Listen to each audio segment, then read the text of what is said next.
Yep, that's right. We're on the internet. I didn't mean to interrupt. I just wanted to give you the heads up. Please, carry on. Oh, wow. Yes, so you hollow out the poutine for this, I mean, the potato for the spherical poutine. I don't want to give away any trade secrets, though. Yeah. Okay. No. I mean, there's plenty of spherical desserts. There's not many fully spherical mains, right? That's true. We need more balls in our meals. Yeah, we need more balls. Well, I mean, there's like, you know, a spherical calzone or something. Like, well, you can't get spherical lasagna. You could just put it together over a balloon, then pop the balloon, like making paper mache. No, even better, Todd. You just make a whole lasagna. This is why. And you dump it into a balloon and then just bake it like that, and you get a crust on the outside. All right. It just has to be like you know those look bags you do for like roasting chickens or turkeys? Just dump a lasagna into that. And I wonder if Mylar could hold up to an oven. You tighten it up. Nylon? Mylar. You know, the ones that last forever. Anyway, I think we're going to start our Dungeons & Dragons game. This is what we do offline, folks. We talk about balls and discs. I almost mispronounced that. And spherical mains, because that's apparently what we do.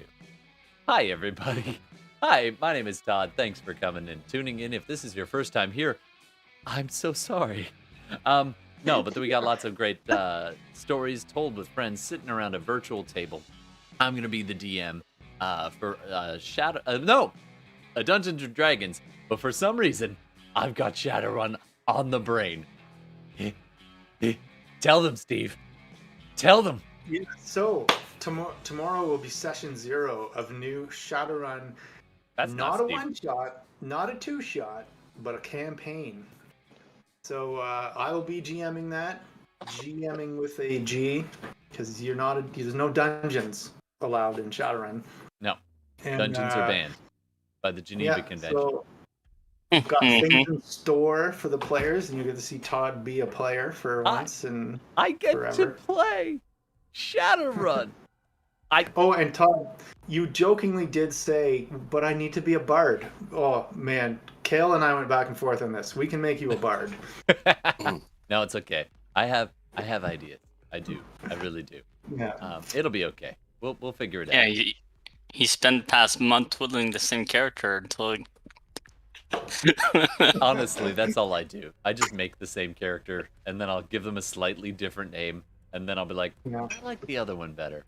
No, I challenge you to make a character very different from anything you've ever made. I do not accept. This is my one chance to play Shadowrun ever. So, like, our hope is, we'll do like 6 to 8 episodes, ending around the end of June. Nice. Yeah, that's when I run out of time.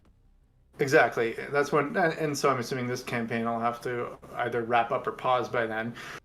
And then when we come back in October-ish, we can either continue that Shadowrun campaign, the next chapter, or see where it goes from there. Maybe it'll be new, but absolutely hope for it to be on the regular as well. Yeah, that'd be great. That'd be real good. So yeah, make sure you tune into that, and of course we will do after the fact podcast releases for all this. And I think that's it. Does anybody else have anything you want to promo or share or scream to the masses? This is your chance.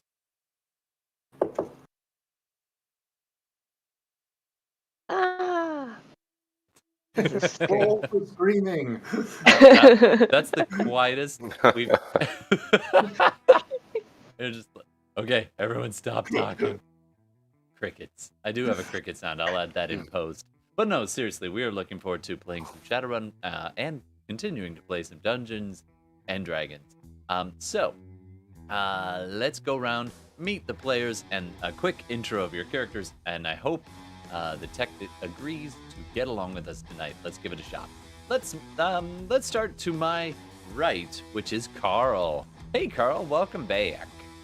Hey guys, Carl here. I'm playing Dave Tillman, your Twilight Cleric, Tortle. I keep putting Usually... wrong Sorry, face. go ahead. Oh, nothing. I just put the wrong face on at the wrong time. I'm sorry.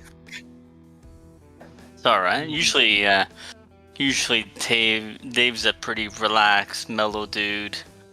But lately, with the recent destruction of his father's hand drum, he's sort of getting a little annoyed and less peaceful. He's running that ragged edge. Honestly, I think we're all living there. So I'm excited to see your journey into a full-fledged monster. All right. Let's keep going. I'm sorry, spoiler alert. But no, that's awesome. And you are also the ship's surgeon if we're back on the ship. But we are currently off the ship. But let's keep going around Whenever ahead. I'm not done, whenever I'm not throwing up, you're right. I am the ship surgeon. Oh, that's a terrible thought. But like, let me just suture this up for you. Oh, that would be awful. Anyway, on that disturbing thought, let's go over and talk to Steve. So Steve, who or what the are you? Well, still Gex, still the world's largest cat burglar. Gotta remind myself of that. Yeah, just enjoying adventuring. He's starting to catch on to certain things, I believe, though. Yeah, there was some clues or outright he screaming. He has not had time to sort of sit and contemplate what he has heard, but it's rattling around in there for sure. Oh, absolutely, looking forward Because, to that. And I'll give you a little player's insight. Because before I caught up with what's actually going on, just as a player, I had my suspicions. There was something fuzzy. Obviously they were confirmed when I watched things I wasn't a part of. But so now the role player in me has to come out and keep those things separate. But so if we see steam coming out of your ears, it's because you're trying to parse it all. Yeah. But I will say that that Gex has caught on to something that that I caught on to, that Gordon was playing Rook in a certain way that was different, and me and Gex noticed it. Absolutely. You have to say, interestingly, at different times. Wrap your head around that. Yep. All right, and that brings us round the horn to Gordon. Take it away, Gordon. Hey, Gordon playing Rook. Interesting times for Rook, and things going on. There was a moment where Rook kind of had a heart-to-heart with Gex. Yeah, started spouting what could have been nonsense or not. You know the scene in the movie where the person says it, but the big reveal, and the other person's kind of not paying attention or asleep and may have gotten it, and then the moment might be passing or not. Yeah, and the audience is like, wait, to either what? Confirm Gex's suspicions with 100-pound rock to the face or not. Yeah, it's one of those Tyler Durden moments where how did I not catch that? Anyway, audience, if you don't know what the hell we're talking about, you can go ahead and watch that and some of the bonus content, the after effects, the B episodes, or what I call the appendix episodes. Appendices? Appendix? Yes. I don't know. Appendices, not appendix. That's what they carved out of me. No, appendix is singular, appendices is plural. I might have had appendices. Wow. I don't know. Collectively, we all have appendices. This is true. Yes, each of us. We seem obsessed with ball-like things. Anyway, let's keep going around the horn. Tihmily, tell us a little about Tihmily, or Hilda, or both. Oh, okay. Well, I am with my foster cat, Polly. Ooh, So she familiar. decided to join us. Very sleepy one. And I am playing Hilda Bonebraid. So, was away last week, but I am back, and I see that Hilda has not died. So, congratulations, team. She is a med school dropout, and she does know that vomiting into open wounds while you're stitching them up is bad news. Welcome to class. Today we will cover not vomiting into open wounds. Don't do it. God, not again. My office hours are from Saturday 10 to 2. Now get out. That concludes my lecture. Shortest lesson ever. Thank you for coming to my TED Talk. Sorry, I cut you off. It was the shortest lesson ever. It is. And yet it's a very important one that people seem to forget. All right, I think that's everybody. And I'm going to be playing everybody else. So let's roll the things, and then we'll dive in to tonight's game. Oh, one last thing before we forget. There's one more thing about the way we play. Audience, you're part of this, whether you like it or not. No, but if you like it, please jump on during the live recording. It usually happens Wednesdays a little after 9. And we take live suggestions, and if you make a suggestion when we're not here on the Instagram or something, we'll try to make it part of the game as soon as we can. I've got a list going somewhere, although I should check that. But yeah, so join us if you can, and we will make you part of this game. It's kind of like when your dad would let you have a cookie, and then you found out later that was just so that you wouldn't rat him out to your mom. We're trying to make you complicit in this, okay? So jump on the bandwagon. All right, let's do this.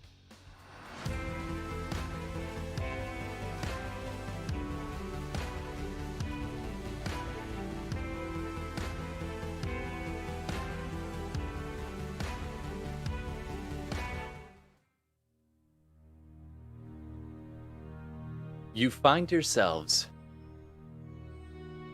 on an island, a massive island with peaked volcanoes, a central massive peak lost in clouds towards the middle, miles long on both sides. You've managed to anchor your ship safely in the harbor, and you've moved on inland, past a relatively friendly village filled with lizard folk and goblins and a drow and all kinds of different folk from all around the various backgrounds in this fantasy world that we call, I actually haven't given it a name, internet.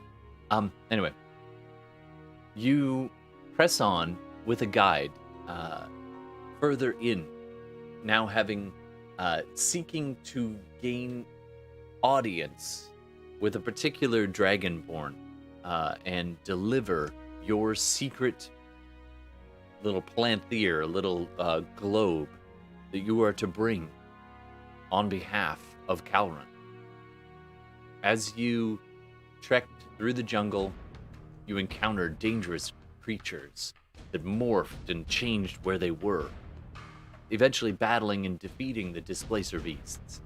You press further in and finally approach a cave. This cave contained an adult, full-size, terrifying black dragon named Pilkey.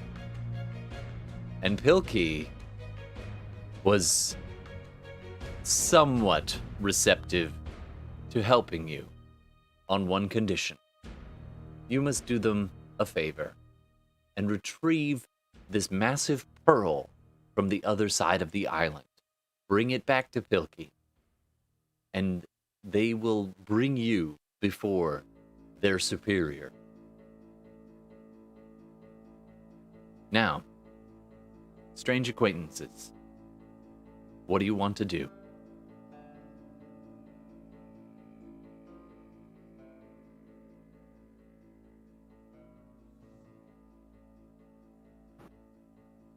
Our you- friend Kato here. Kato, do you know the way to this lake with this pearl?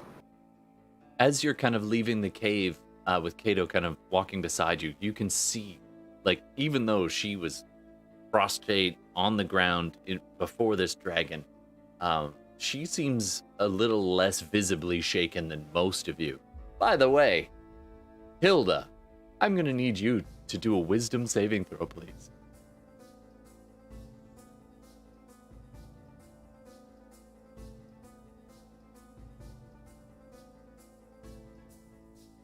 Oh, 16. That is a fail. Oh. You have never before seen such a massive creature of sheer death and terror and promise of agony before you die. It was shocking to be suddenly presented with that massive creature. And you're still shaking visibly as you leave the cave. You look around, and many of your companions are also badly shaken up at this surprise encounter. Or, well, maybe not surprise, but certainly unexpected power of just the presence of this being. Kato seems somewhat resistant to this. And she kind of looks over at Gex.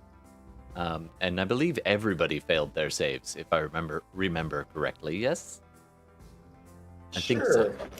Go into it. So, Gex, I need you to No do... way, dude. I had a 21. Oh, right. So you were It's in okay.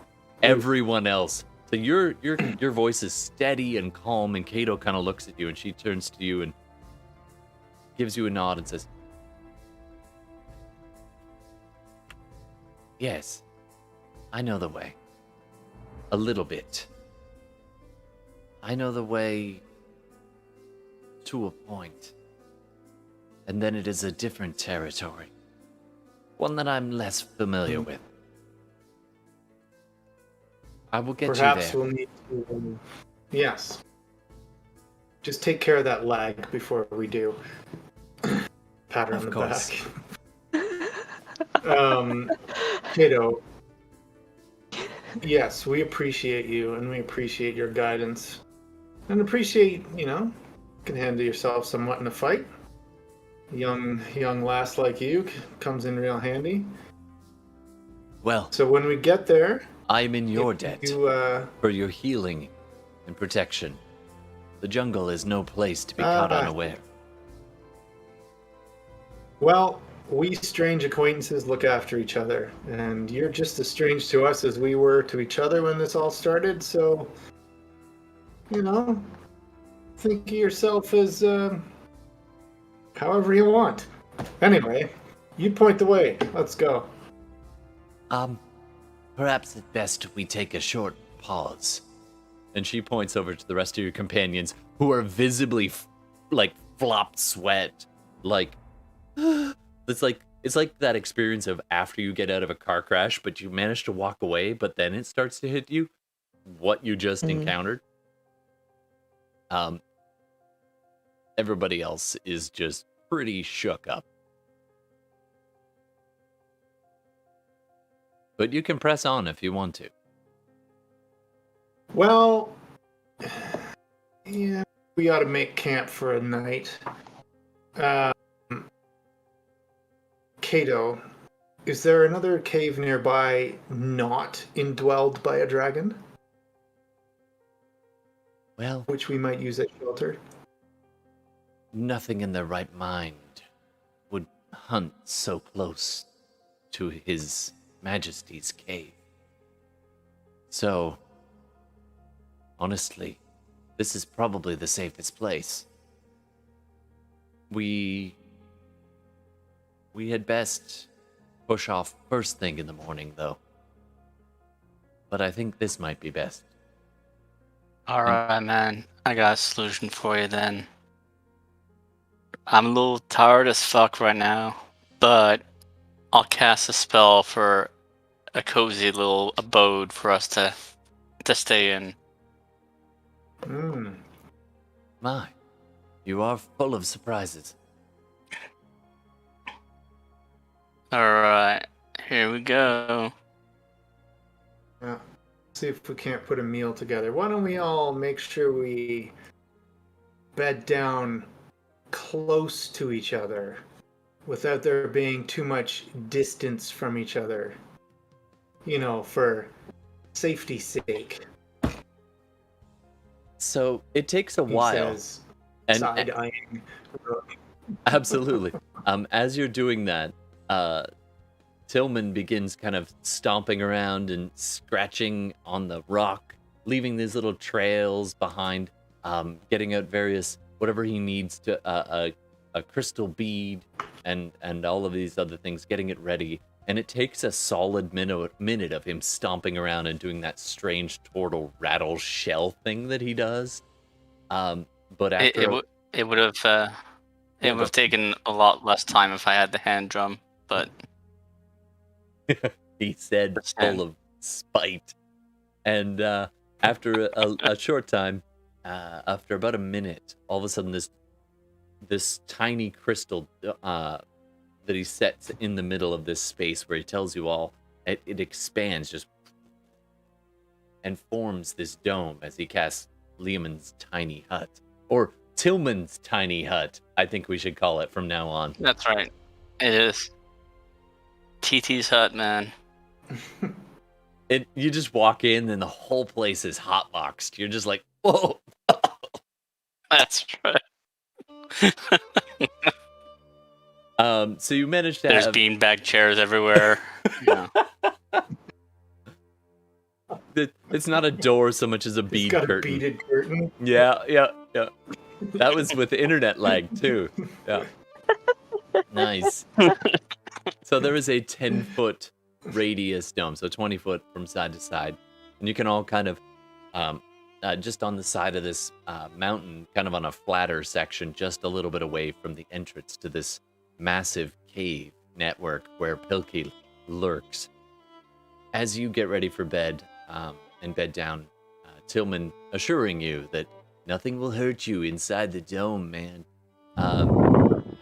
And as you're bedding down, you kind of look ahead to, your hopes for tomorrow and your plans.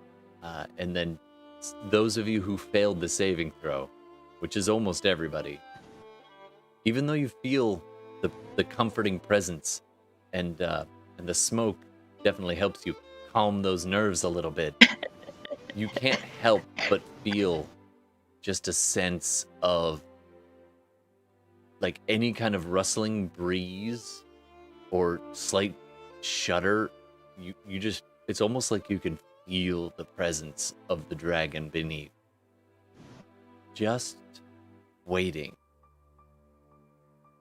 But after a while, if you wish, you can go to sleep, unless you want to do anything else before your long rest. Nah, man. I need to rest. I'm gonna try something when Tillman's asleep. I'm gonna rest as well. All right. I still have some of that shapeshifter hide, right? Yep. So Well, Displacer I'm gonna- Beast, technically. yeah, okay, Displacer Beast. Yeah, I'm gonna do a craft with it while I'm sitting by the fire. I'll make a fire, and then I'm gonna sit by the fire and do a little crafting. Take one of my knives, cut off like a section, but yay big, and start cutting it into kind of rawhide cord. Basically, about a ½ centimeter thick, till I get about 10 feet of it or so. And then I'm gonna kind of like, well, I might have to do stealth checks for this, and I'm fine with it. I'm gonna steal what's left of the drum, because I think you said the shell was still okay, like the drum It was okay. got a little bit smoldered, but it was the skin that burned. Yeah. So I'm gonna take it and reskin it while he's asleep. All right, you just do a stealth check. You're just against his passive, and you have advantage because he's asleep, I'm assuming. Yep, he's exhausted. 27. Yep. You managed to find where he keeps it in his pack and pull it free without alerting him. So I'll sit down and take a bit of the Displacer Beast hide and kind of throw it over the skin, over the drum, kind of pulling it, like if this is the drum, kind of pulling it down over a little bit, and then I'll cut all the way around. For those of you who don't know how to make a djembe skin, here's how you do it. Cutting all the way around, and then take it off, poke holes every half inch or so all the way around with the knife, kind of using them as an auger.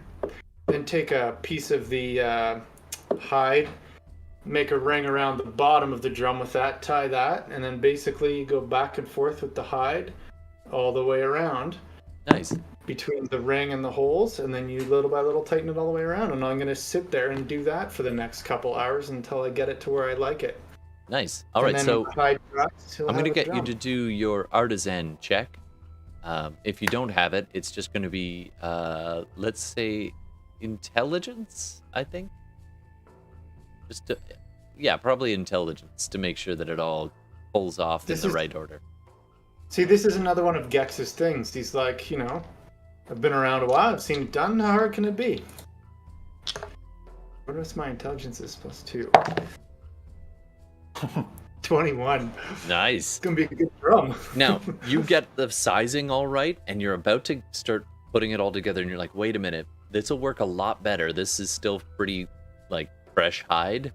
If you let it dry and tan, but in the right shape, you're going to have a lot more success. So if you let Actually, it... That's not true. Oh, okay. You actually want to soak it ahead of time. You want it to dry after you've got it in place. Okay. I stand Yeah, corrected. because then what happens is you tighten, while it's still wet, you tighten it to the shape of the drum, and it dries in the shape of the drum while it's tight. If you don't have enough, I've actually seen videos on how to make it. I have a djembe that was made this way. And yeah, anyway. All right. So you managed to get to work and start, and you use bits of the old hide and the rope that hadn't burned, just in case you needed to reinforce any of the gut that you made. And you managed to do a pretty passable job of it. And you go ahead and just before falling asleep, I assume you sneak it back in his pack, or do you want to present it to him later? Well, it needs to stay out to dry. I'll let it stay out to dry, and then I might make some tuning toggles while I'm sitting there. Fair enough. Now, if you stay up too much longer, you are going to risk an exhaustion point. It's been a long day. Oh yeah. Yeah, but he feels like he has to repay for him. Once he starts feeling like he's getting a little woozy, he'll just lie down.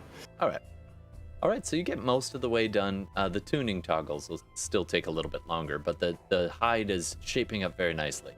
And it's actually really peaceful up on the mountain right now. And you look out over the jungle below, and you can...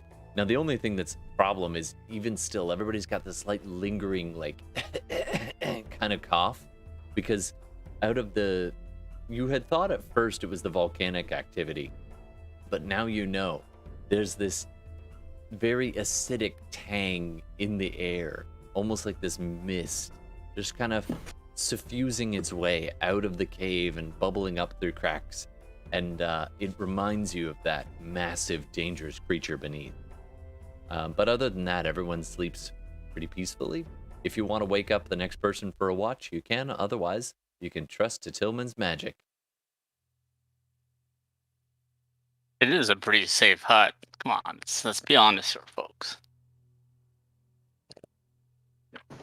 Even without the drum assistance, it's pretty good. The drum assistance just hastes the spell. That's all it is. Absolutely. All right, so muted. everybody... Sorry, I was muted. I would want to watch. Okay.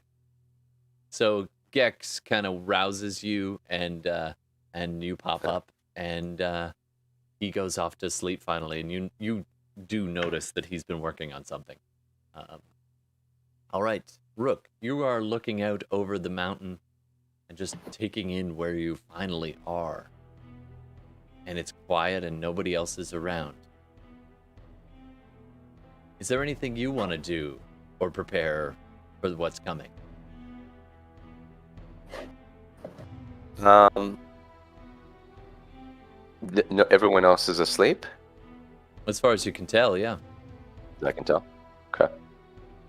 I'm probably just going to meditate on my next course of action, and just with what I'm thinking about doing with the orb as well. So Sure. I'm gonna just prepare for that and just kind of get it all together. Stronger. We must make it stronger. If we can. Yes. All right, fantastic. So you're do a perception check for me, please. Sure.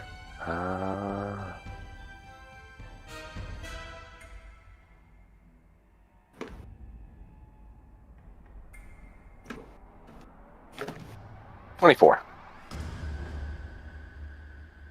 The jungle is quiet, and true to what Kato said, no predators or even almost any living thing dares to approach the mountain. And after about an hour of watch, you just get this tingling sensation in the back of your mind. Someone pressing. Can I get you to do a wisdom saving throw, please, Rook? Okay.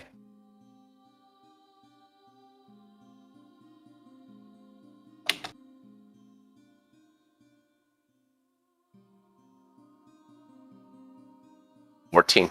14. Rook. On the mountain. You open your eyes.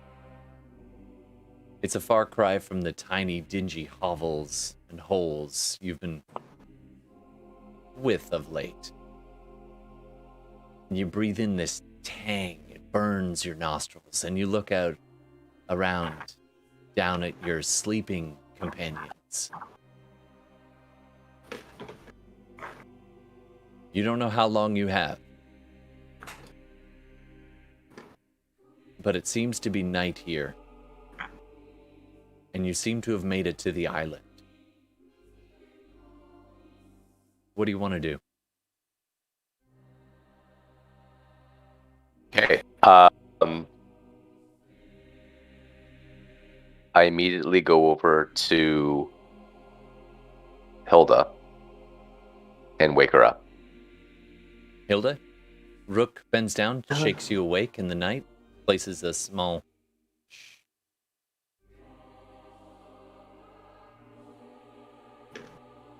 I whisper, what's going on? You awake? I mean, kind of. Listen carefully. This body is not mine. It's a doppelganger. I was taken back at the shop.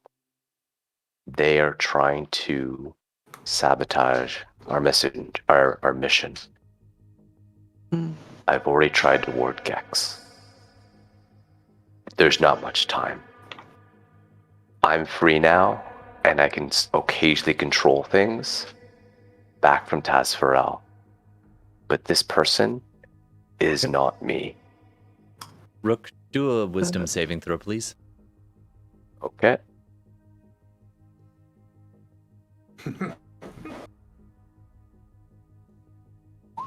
Natural 2023. You have a little more time. So you know what I'm going to do with that kind of? I'm going to force myself to change. Now, you've never done this before, but you have a strange feeling. I'm going to need you... Are you trained in Arcana? Yep. I am now. All right. From the last Can I time. get you to roll an Arcana check? The DC is fairly high. It's the first time you've ever done such a thing.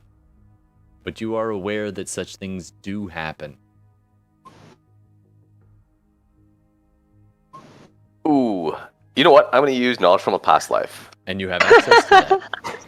With your 12, you might want to bring that up a little. 18. 18 total. All right. There's a moment where Hilda, I need you to do an insight check, Hilda. Okay. Let's see how insightful I am being just woken up. Insight. There we go. Roll. Ooh. 14. So you're blurry and half asleep, and Gex was talking not Gex. Rook was talking very quickly, and you were just like, what? So you're getting most of what he's saying, but it's so fast, it's hard to... You're just like, oh, nothing's swinging at you, there's no more monsters. Hold on, what?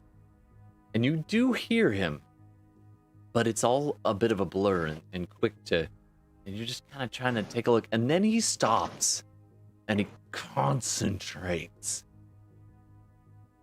And then he kind of grunts. Are you pooping? Are you spirit pooping? And he looks like he's don't going poop. purple. I don't need to eat. And he goes purple in the face for a second. And you're like, ooh, dude, you gotta ease down. You're gonna blow a blood vessel. And then all of a sudden, the purple in his face stays. And then his skin turns this vibrant, deep, purplish blue color. And then stays that way. And his limbs and his neck elongate a little bit. And his forehead stretches and his nose flattens. And his eyes fade to this jet black. And you're just watching him do this, and he starts gasping for breath again. And you're staring at this. Sorry, go ahead. The shopkeepers and his brothers. I'm now hunting the others, but this one is with them. You need to stop him. Oh. Wake up, everyone, and stop him. Stop. Did you? Yes. That's here. And at that moment, Right now? Right now. as you're saying, right now, and the pinprick, the world just fades to this pinprick of light in the distance, and you open your eyes. Dusty, old chimney filled with ash. You piled it all in the far corner, in the little hole that you climbed into, and the bits of iron and lead that you've placed around you, and a tiny bit of light peeking down from the chimney, way up at the surface, and you gasp and have lost.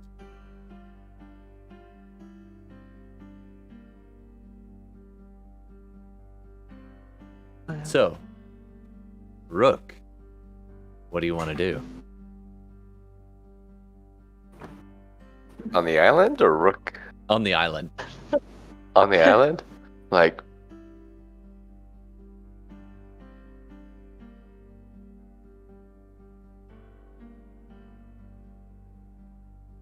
sorry you had to hear that.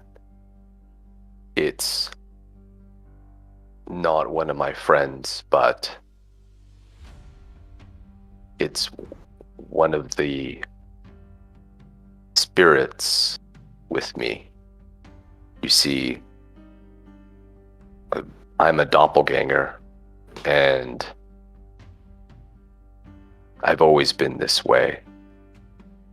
When the Undertow was destroyed, all the people they're either, I don't know where they are, whether they're spirits of the dead or they're in a different dimension or something, but they're with me.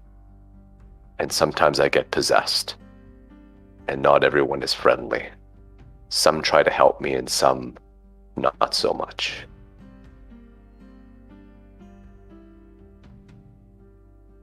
Can I do like a insight check? Because That's probably a good idea. And I'll get Rook, persuasion or deception. It's your call.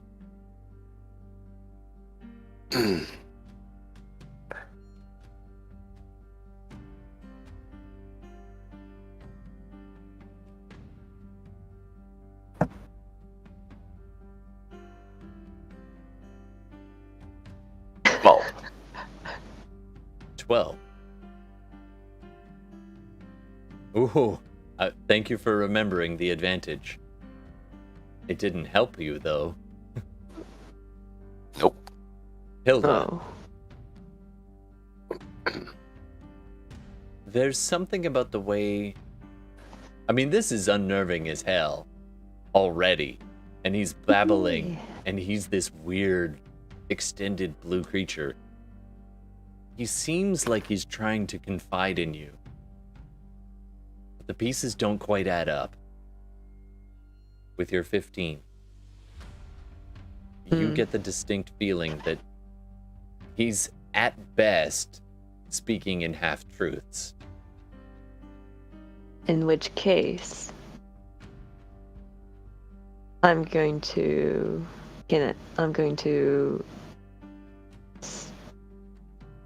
put on a zone of truth.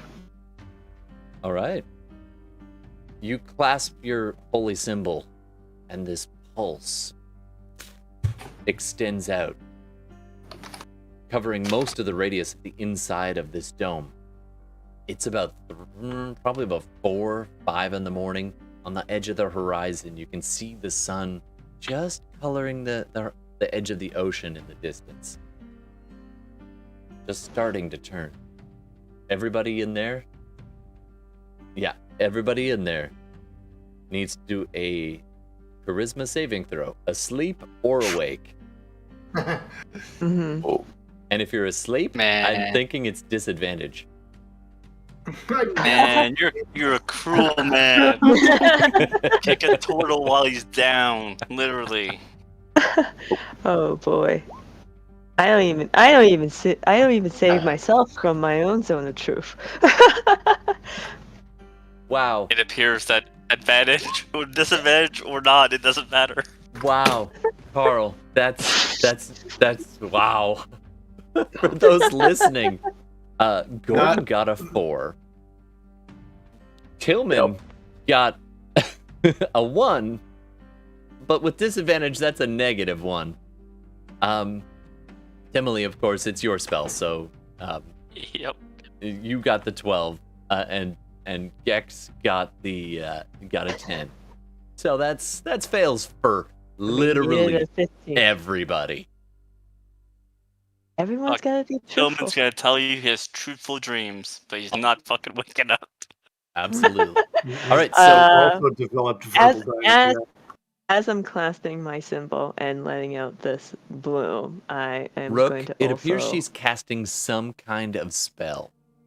It is technically your turn. If you want to do anything. so I already know the zone of. You've seen it before. You've Truth experienced is- something. Yeah, it's already been a couple times, so it's now affected me. So now it's my turn. Yeah, you have a chance to do something while she's muttering her spell. Oh, she's doing another spell. No, the first one. But in The that first moment, one? while she's Okay. casting and you feel it pulse out, you're like, I have a moment. I want you to feel free to interrupt if you just want to delay something. That works too. Or you have a chance to kind of do something now. I'll kind of look her in the eye as she's doing the spell, and then I'll say, okay, let's speak truthfully. Are you still remaining in your blue form, or are you going to resume Rook? I'm going to turn back to Rook. Okay. You morph back into Rook, your body twisting and almost bubbling in places until it gets to the right size and appearance. That's weird, man. Yeah. They didn't cover that in med school. Probably not.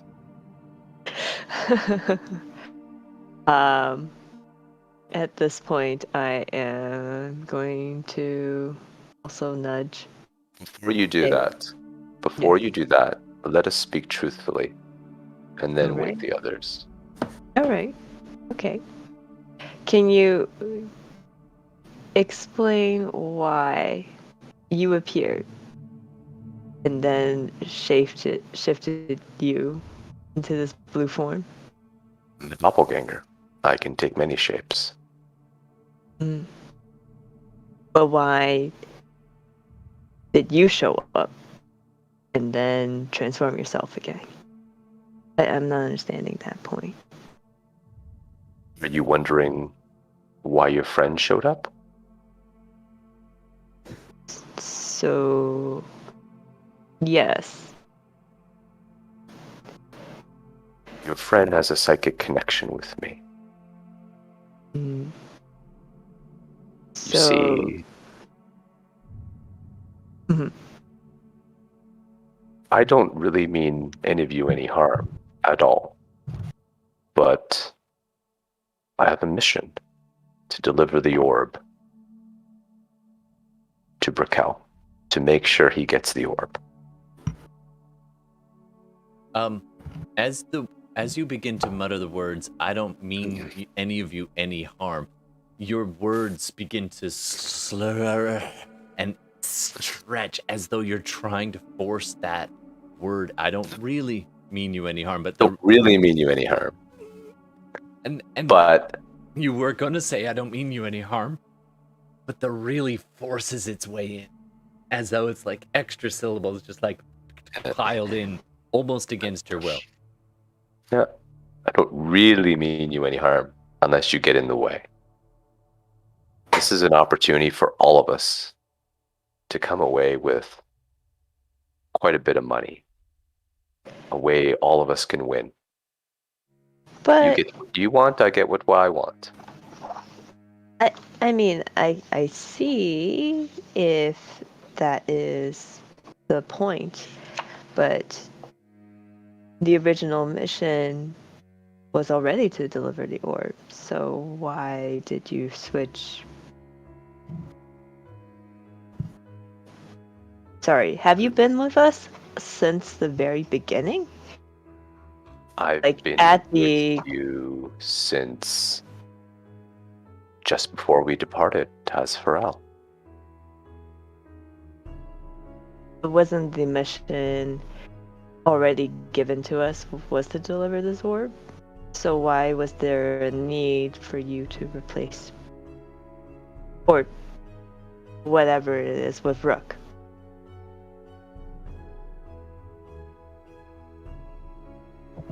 Reason why I had to replace with Rook was to take this orb over.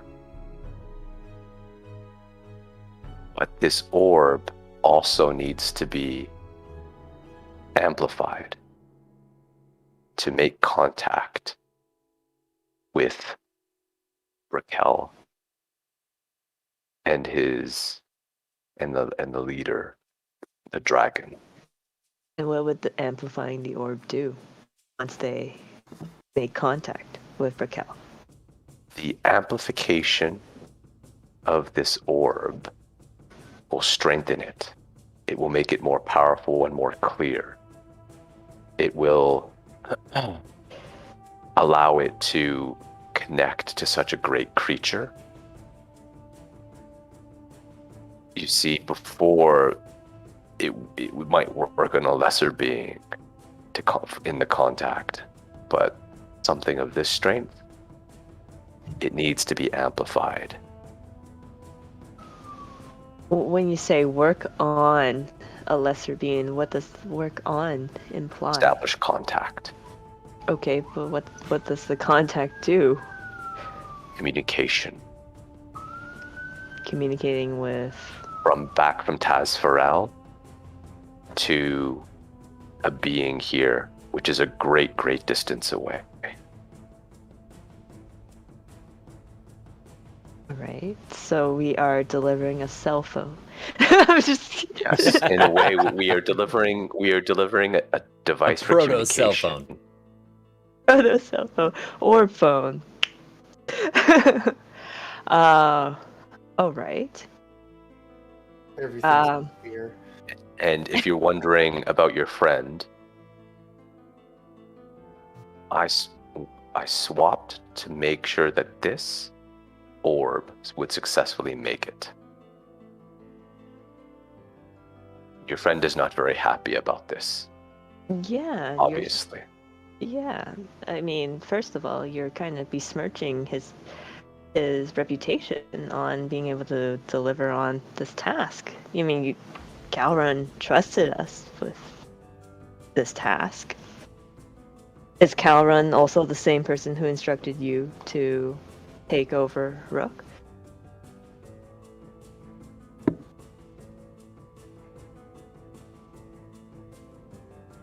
The silence stretches out between the two of you. So, you have a choice. We can continue working together and get the orb and deliver it and be paid handsomely. Or not. And all of us would come away with nothing.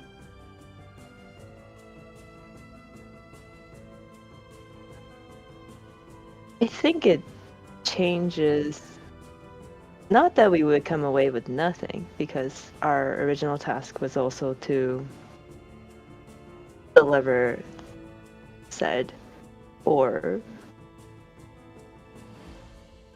And I think, given the silence, that we have different task givers who would be issuing this reward. If this orb gets delivered, Calron will pay you. You would have succeeded on your bargain. Mm-hmm. And I would also come away happy. so only if that orb is also strengthened in some way. Well, I mean, if the orb is delivered and connection, it would be better if it was strengthened to help ensure there's a connection. It may still work without it, or not. It would be better if it was strengthened, but yes, I would still come away happy if it was delivered to Raquel. Mm.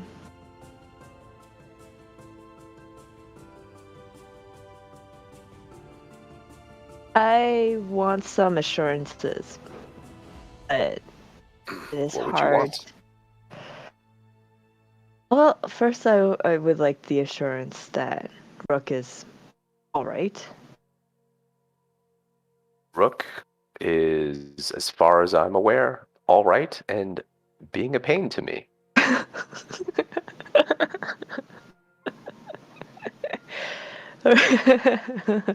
Would that not impede on your own performance during this task?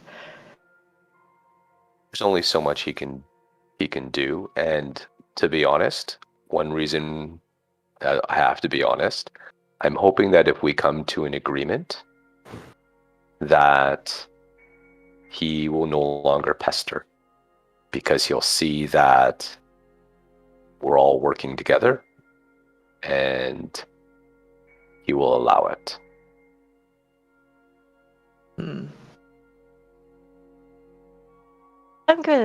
This is not quite a decision that I have to make. I can make by myself.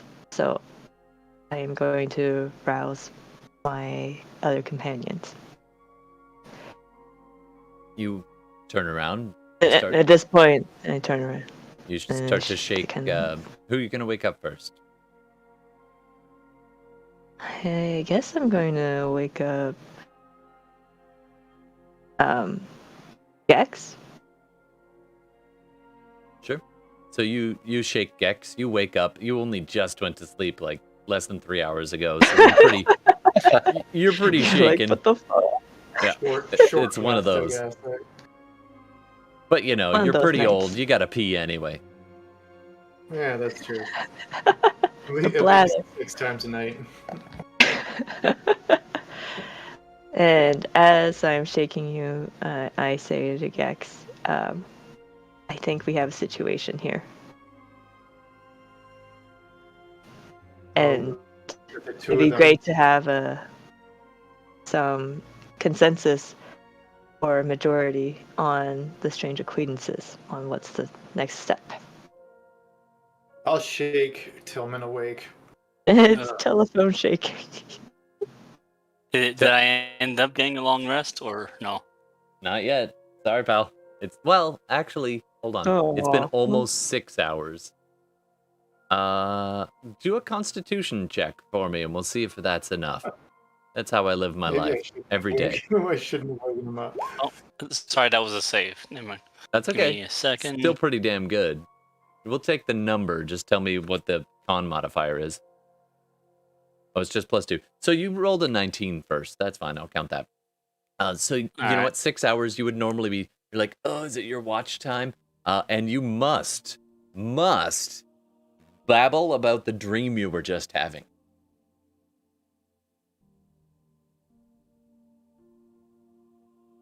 So many fishes. So many fishes. Pink ones. Yellow ones. Blue ones. What?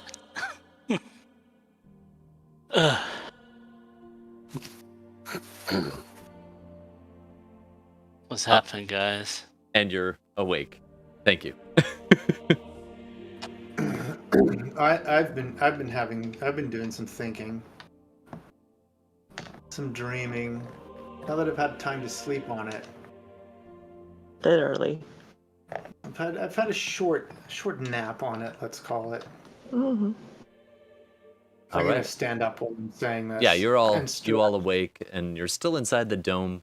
The sun barely. You can't see the sun itself, but the horizon is illuminated. You can make it out the shape of the island Yeah. and the ocean around Well- it from this altitude. So here's what I'm gonna do. I'm gonna stand up. I'm gonna kind of go to the door of this dome and kind of push on the wall, lean on the wall a little bit, just feel it. Kind of get a sense of the solidness of the wall. It's actually weird because from the inside, you go to lean on it, your hand just goes whoop, right on through like it's a beaded curtain. If you're on the outside, though, and you push against it, it's rock solid.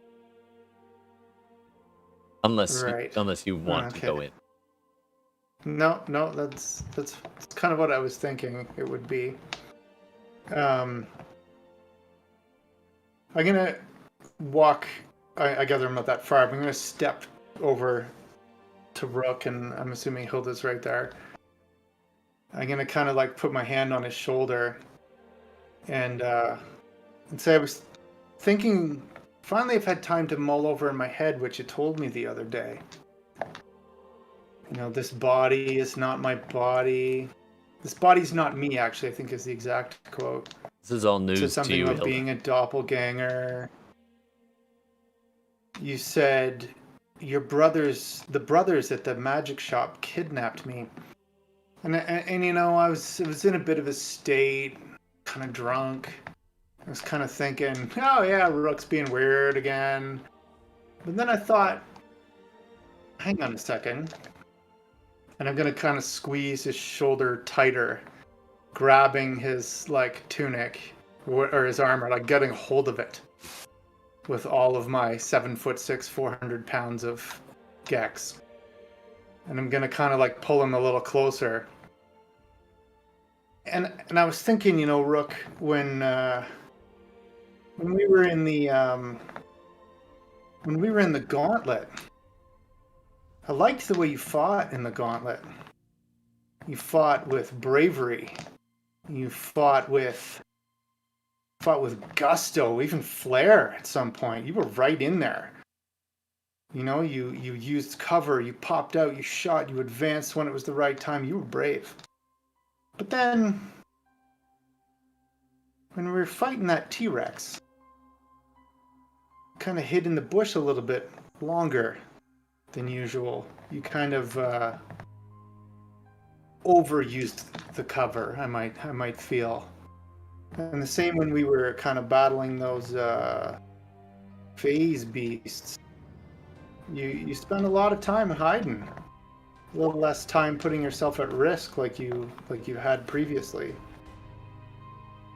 And I kind of feel like this body is not me isn't about your past lives.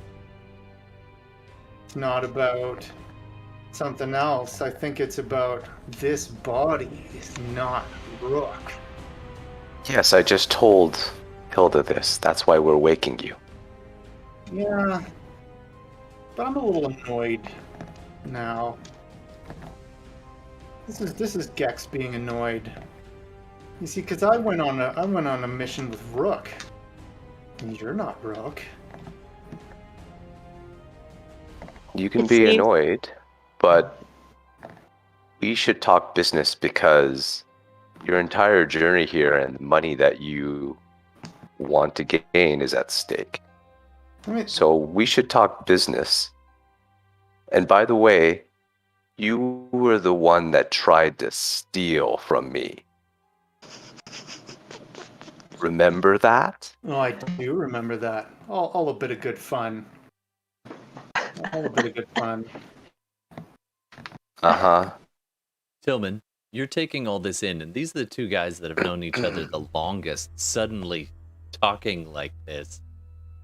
And your brain is still pretty fuzzy. And you get this strange blurring sensation. You weren't awake when the spell was cast, but it takes you a few seconds. And you kind of mutter a few things under your breath, and you realize, nope, you're getting this strange stutter. You've had that once before. You suddenly realize, oh, I do have to tell the truth. Weird. Even little silly white lies. So the truth, Gex, is this. As I've told Hilda, I'm not Rook. Yeah. My name is Vostlo. Vostlo. Vostlo. You met my brothers.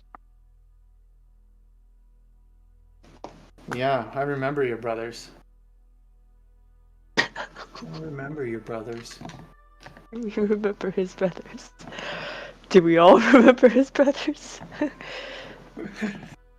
Yeah, you apparently you overreact when someone tries to pick your pocket. Well, you didn't just try to pick our pockets, but regardless, here we are. Actually, the truth is I did pick your pocket.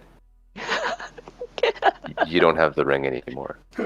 No, I still have the coin purse, though. The coin purse? Oh, okay. It wasn't mine. But... Oh, he's going to be really upset about that. But anyways. I'm not going to take my eye off him for a second. Yeah. I'll give you a moment before my rage engulfs me. Let me talk to Rook, if that's possible, for a second. I can't control that. Well, I really can't control that. Wrong answer, sir. If you can't control it, do you know how it happens? Yes. How he has a ring that psychically connects us. And once in a while, he can monitor us and occasionally take over my body. Mm-hmm. Well, what makes that happen versus not happen? Do you when he decides to and imposes? I can't ask him to do it. Hilda, is he telling the truth right now? Yes, I'm the truth thingy. You shut up for a second. Hilda, is he telling the truth right now? I indicates am yes. not sensing a lie. And you notice there's this strange blurring stutter whenever anybody tries to do too much of a lie in this place. You're all enwrapped in this magic. Yeah. So I have issues with him being among us. Mainly that, Rook is my friend. Well, Rook is back at Tazfarel. Yeah. But why did you have to replace him like this? I'm not okay with that. You're to asking me to be okay deliver with that. to deliver this orb, to make contact. We were going to do that anyway. There's something else going on here that you're not telling us. And if But This- what does your masters gain from this mission completing? Information. And by the way, you've already made quite a formidable enemy, and a common enemy, I might add, by sinking a mage tower boat. Yeah. The groups that I work with are the other faction. So thank you for doing that, but we're at a point right now where we are very close to being able to deliver this orb. And then you get paid a lot of money, I get paid money, we all walk away happy. You can go back to Tazfarel and buy Rook a drink. I'm here to level with you guys so that he can stop pestering me so we can get on with this.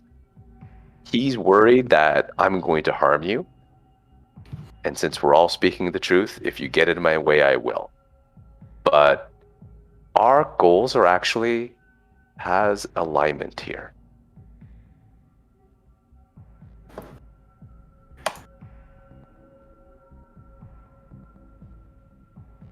If you want an assurance from me, Mhm. I am willing to speak to my brothers and tell them not to go after Rook.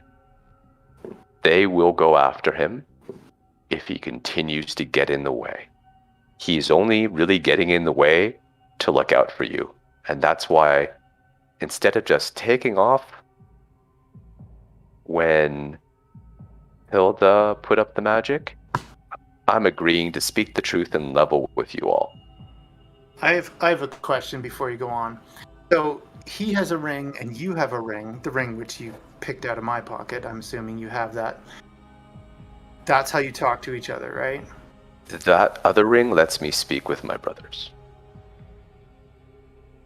Lets you speak with your brothers. And with Rook.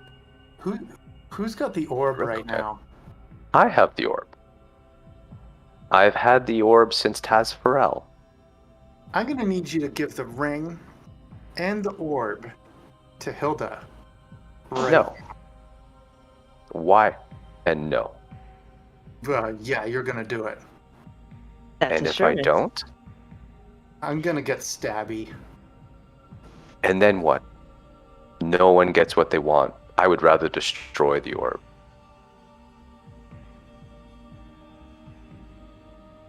Patience is running out. You want us to trust you? Give her the ring and the orb. Like I did with my children, I'm gonna count to 3. 1, 2.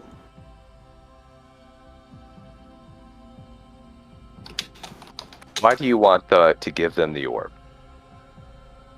No? Ooh. Ooh. Ooh, the root toe. The dice is rolling. As he's counting, roll initiative. Actually, Vostlo. Rolling do- initiative. Well, roll initiative, but also do a perception check. And Gex, I'm going to need you to do a sleight Okay. of hand check. As you line up this. Oh So I'm man, gonna- Yeah. oh Sleight of man, hand, you're yeah. not Rook?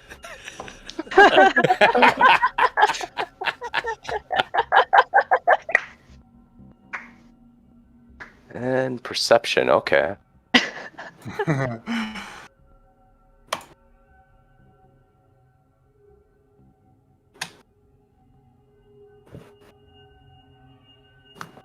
Can All right. Does Hilda notice that Gex is about No, to stab? nobody notices before what 3? Gex is doing. He's just I mean, I did counting with warn one him. hand. Very, very. But this is before 3. With You know, Hilda was 28 like- on sleight of hand, nobody notices it. Meanwhile, just so we know what's going on. 29. Whoa! On Never mind. Natural I take it all back. 29 perception. Vostlo with his nat 20, total of 29, sees him lining up, getting that blade ready. So you do not get the surprise round there, Gex. Everyone else is very surprised, but not Vostlo. So it's going to be straight initiative. What was your initiative, Vostlo? 15. 15. All right. What was your initiative, Tillman? 11. And Hilda? It was 10. And Gex? 23. Oh, that's a 20. Okay. I thought that was a 3. Well, I said 3. I missed the 2. Yeah. All right. I can't actually roll a 3. Gex, take it away. What do you want to do? I'm gonna put it in his thigh. Okay, make your roll. Oh yeah, what do I roll for daggers? Where's my daggers? It's +6. Tillman is literally confused at what's going on. So. And the two 19 rogues on just stare at each other, and the next thing you know, daggers are moving. People are swearing. 19. Does 19 hit your AC, Vostlo? It does. Yeah. All right, that's a hit. Roll damage. There's nothing this giving is you terrible. advantage, so unfortunately, actually, You wouldn't get it. yeah, I don't think you have advantage on this one. No, probably not. Yeah, so just standard attack damage.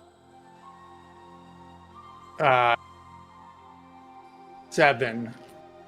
Unless you're saying I get it for someone else being near me in combat, but Unfortunately, that would be if they weird. weren't totally like, what's going on? I don't think then it, I don't yeah, think they it makes can't sense. really assist you in that. Although, they don't know they're in combat yet. yeah, Yeah. They know now. I didn't get to Vostlo? 3. 2.5. Stab.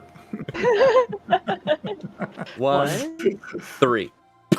All right, Vostlo, a dagger jabs into you. You manage to pivot away from the worst of it, though, having Uncanny seen dodge. it coming. Yeah. Oh yeah, you cut that then. So that's only 3 points of damage. All right, Vostlo, what are you doing? Is it the lower half? 3. Yeah.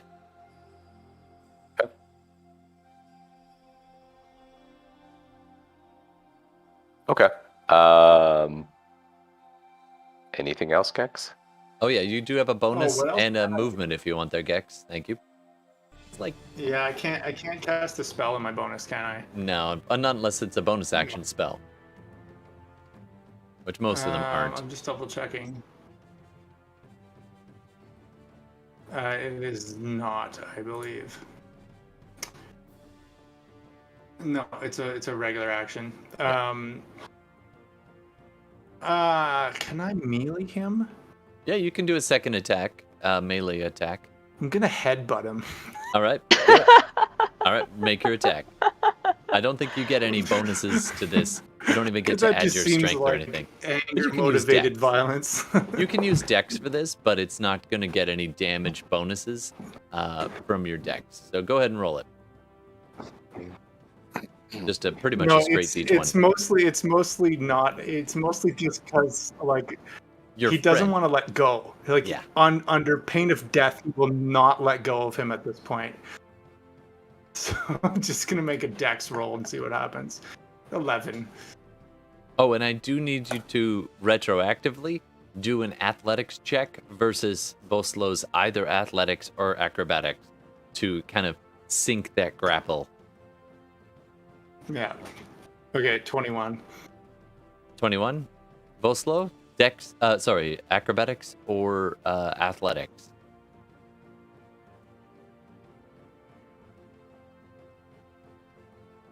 It's a bit timey-wimey, sorry. 31. Damn! Ooh. Damn! How do you Yeah, have that son. much? Wow! Expertise, acrobatics, That's a and a lot. nat 20. So you go to get him, and he's just he leaves his cloak behind. You're just like, what the? He just ducks right out of it, spins out. He is not grappled at all. And you were going to try a headbutt there, but I'm sure I miss at this point. yeah, you probably do. But just go ahead and roll the d20 just to see if you manage to clip him. Oh, what did I rolled it already. What did I get? He rolled it already and he missed. Okay. He had like Yeah. an 11. Yeah. Yeah. Oh, that that's was like what that a was. 12 or something. Oh yeah, you totally just and you've got a cloak in your hand, and he's just not there anymore. Very tricky. All right, Vostlo, what do you want to do? So I've just been trickled a little bit. I'm just gonna look him in the eye and say, "Let's speak again when you calm down." And I'm going to bonus action disengage, and I'm going to use my movement, and I'm gonna stealth away. All right. So he steps away from the swirling cloak that he's left behind in his wake, actually, or blanket or something that you were using to cover yourself. You duck off and beat feet into the forest, and nobody gets a chance to grab you because you're disengaged. Unless you've got that feat. I don't think anybody has that. I don't think anyone has Sentinel. No. Which feet? Sentinel. Sentinel. No. All right, so you 30 feet away, and then roll your stealth check, please, as you go rushing off. Now, here's the catch. You still need places to hide. So I'm going to ask you, are you going to go out onto the mountain? Or, like, downhill? Uphill? There's the cave? Which way do you want to go? And I'm that will probably going to determine your go DC. where it's the most convenient, like the closest forested area. That's pretty far downhill, so you're going to have to hoof it Actually for a downhill, while or- to get there. Nearest Okay, place so, to like, hide would be we're- the cave. Otherwise, Would be the cave itself. yeah, but Yeah, you know, then there's I something would in go there. back in. I would go back in the cave and hide then. If they're like the most convenient place to hide, just to let them calm down. It absolutely is. You duck into Okay. the cave. It's just a quick jaunt away. Yeah, Yeah, 21. nice. All right. He disappears for a second, ducks behind a rock, and everyone's like, "What's going on?" Now it's finally back around. Let's do. What do you want to do, Gex? You see where he went, more or less, but you kind of lost sight of him as in the swirl of like the headbutt attempt. It'd be like Tihmily or Carl's turn. Well, that was the surprise round, so it's actually Gex again, then them. Oh, Yeah. touche. Oh, step 1, cast invisibility. Okay, you are Definitely. on yourself. Yeah, Okay. yeah, and then I'm going after him, and then I'm Hilda gonna and Dave are like, and two And then I'm people gonna- disappear? yeah, and I'm gonna say to them, we need to find him, and I'm gonna send the familiar out looking for him as well. All right. Do a perception check on behalf of your familiar.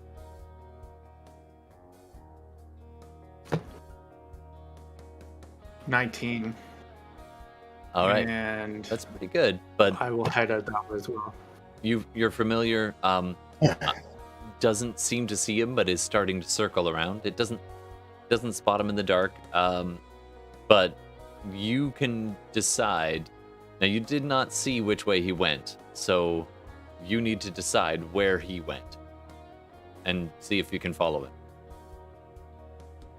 I mean, away from myself in the last direction he moved, I guess, is Okay. kind of all I have to go. So you go on. stumbling through for a while. You hop over this rock, and then you can see down the cliff face down towards the forest, or you can turn and look up, and you do see the little cave from whence you when you came out from the dragon. What I'm gonna do is I'm gonna like snap using prestidigitation to cast like little balls of light in various directions, not near me, like up because I can do it up to 10 feet away. So I'm gonna do it as often as I can. You can do that, but it'll be next turn, technically, if we're keeping it to the turn order. Okay. All right. Yeah, okay. Coming up next, it is finally Tihmily and it's finally Tillman and Hilda, basically at the same time. What do you guys want to do?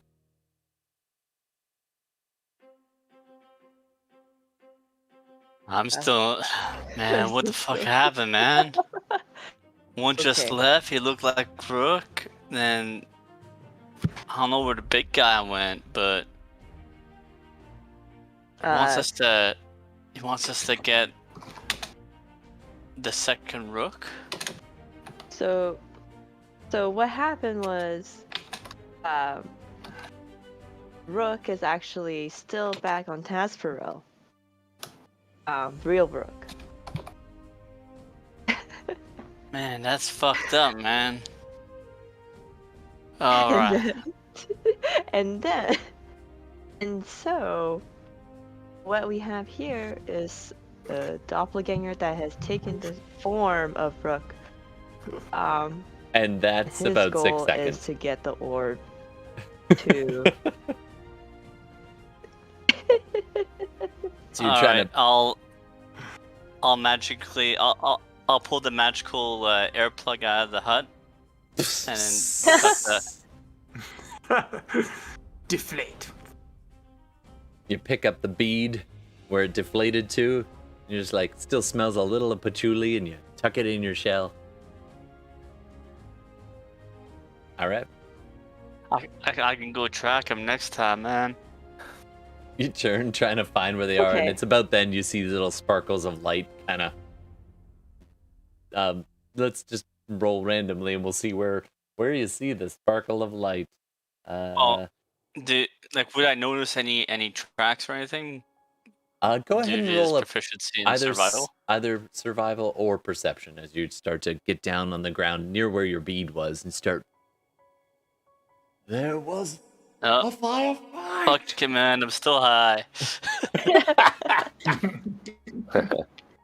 Sorry. By the way, What? while he was turning invisible and all that, I'm still reading his thoughts. Oh, yeah. Yeah, that's fair. All right. Oh, that's a thing you can do. I That's didn't the know thing. that. Okay. So, yeah, that's all. That's happening. All right. So Tillman got an 11 on his survival check. So you're just like, there was a firefight. No, not quite, but there was definitely. Sorry, old movie reference. But yeah, you're getting a. You're like, okay, no one else approached the camp, and they went that way. So you get a basic direction. That's about it. All right. And Hilda, is there anything you're going to be doing besides trying to bring Tillman up to speed? Yeah, I'm like waving my hands and I'm saying, and then I cast Zone of Truth, which is why you talked about the fish after you woke up. But then there was, all these questions that Gex and I was asking, not Rook. I think his name was Vostlo, blah something, Vostlo, Bow Wow. Anyways, now Gex, the logic's not really clicking. Exactly why he has to take on Rook's form in order to deliver the orb. Like, why didn't he just join us? We're the strange acquaintances. We're not exclusionary. No, man, we're pretty inclusive. Yeah.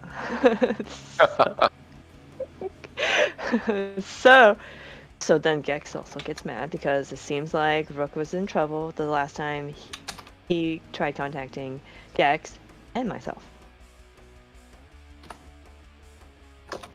Whoa, man, that's a lot. Yeah. All right, man. Well, hey, this is not Rook. You gotta help Rook. All So right. we wanted some assurance.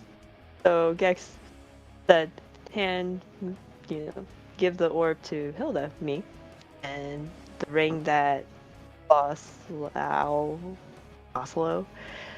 uses to contact with his brothers back on Tasbro. He did not do it, so that's when you saw like the stabby stab. Right, man. Makes sense. Makes sense now. So we're gonna go get the fucker.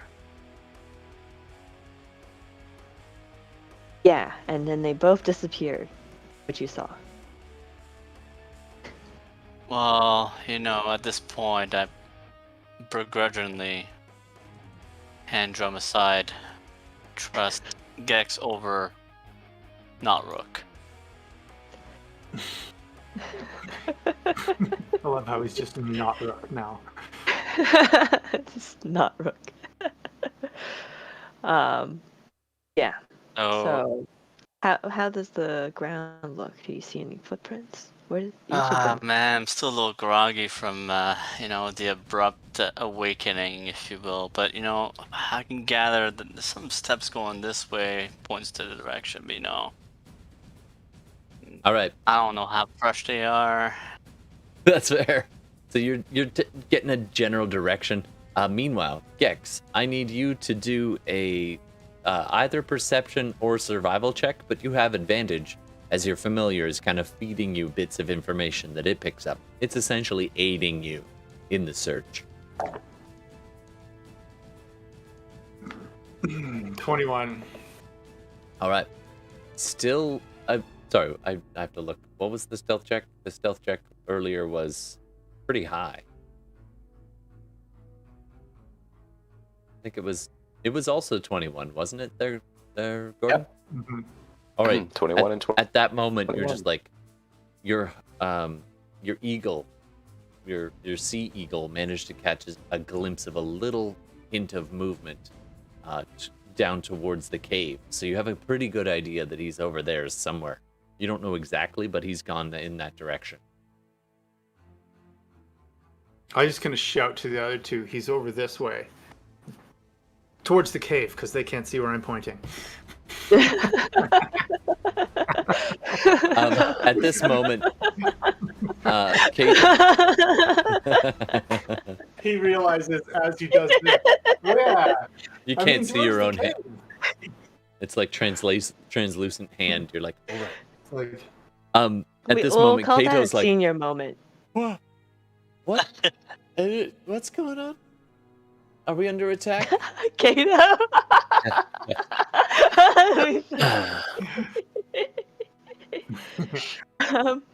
Not quite under attack, and then Hilda kind of launches into her spiel again. All right. oh God. Vostlo, you're in the cave. You're trying to stay out of sight. What's the next play? What do you want to do? Probably sensing that Gex, reading his thoughts, has a general direction of where I am. Mm-hmm. He is going to go a little bit deeper and hide more diligently.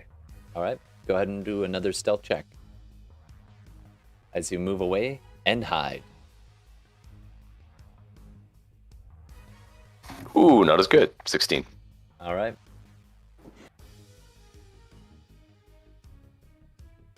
Okay. So you go deeper into the cave, and you press yourself up against the wall, and you can sense that ping feeling, little bloop, as Gex has this like quiet thought of, oh, I know where he is. And then he shouts it to for all to hear, and you're like, oh, they're coming in. So you move even further in a little bit more, and a little bit more. Not too deep though. Don't want to piss off Talkie. And you that's your thought as you suddenly find yourself pressing up against a wall, and then you go to move further away, and I need you to do a dexterity saving throw.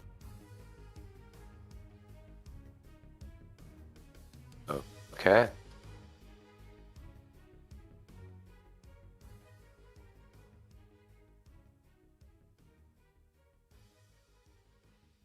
$18. All right. For a moment, the wall is super sticky, and you're just like, oh crap, and you just manage to just pull away, and your clothing is stuck to it for a second, and it even tears some of the leather armor just a little bit on the sleeve, as this wall seems to be glistening with this kind of thick mucus type substance. And you didn't notice it at first. It would be considered a lair trap. And you just barely didn't end up stuck to the side of this thing. All right. What do you want to do? As you can sense in his thoughts that Gex is moving towards the cave. Okay. I am going to. I'm actually going to shape change into a dragonborn. Okay. So not looking like Rook at all. Yep. You absolutely. You remember seeing some dragonborn before, and you assume their shape. Yep. And then, in the dragonborn form, I am going to, because I sense that Gex is coming into the cave. Yeah. I'm going to, and I don't want to like step in the mucus either, but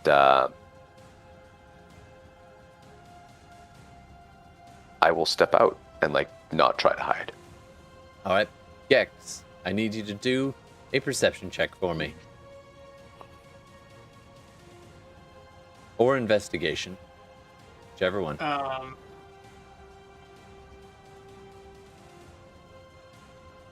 Is this a magical thing that he's doing? Would it fall under being magic?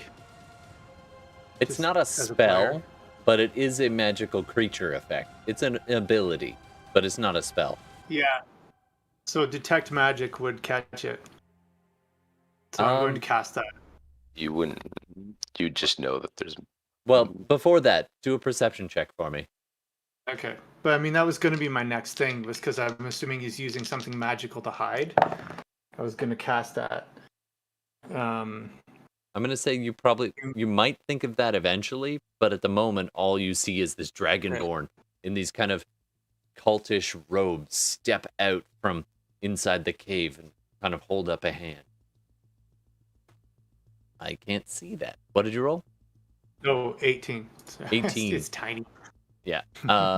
And so as you step out, you're just like, it's dim in here, and you see this dragonborn step out, and he's wearing these long cultish robes, and kind of extends a hand out. You just kind of like, oh, there's somebody else here. So I'm thinking it's somebody else, obviously. You're not for sure who it is, but you're not instantly thinking, oh, this is Vostlo. You don't pierce through the illusion at a glance. So Still a little sus. I don't see him, but I can read his thoughts close by, right? Yeah, well, actually, if you step out, he's now close enough. You can see him as well. Isn't he invisible? Oh, that's No, you right. can't see Thank me. you. Yeah, I'm that's right. invisible. Thank you. But I for can read his keeping thoughts. track. So I'm actually gonna walk straight out of the cave, but right as I'm starting to walk, I'll say, "It will be done, Pelty." Like as if I came here, and then orders. change my voice and say, Sure, "Yeah, absolutely. on an order," All right. and just do a walk as if I'm about my business. deception check, please. And Gex, I'm going to need you to do an insight check.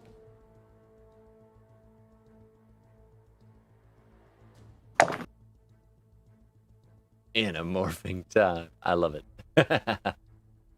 And I guess I get advantage.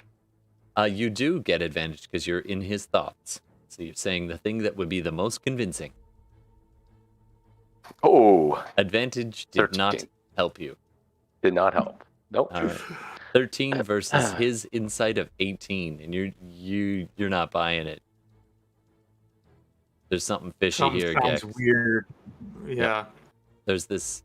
Oh, you know what it is?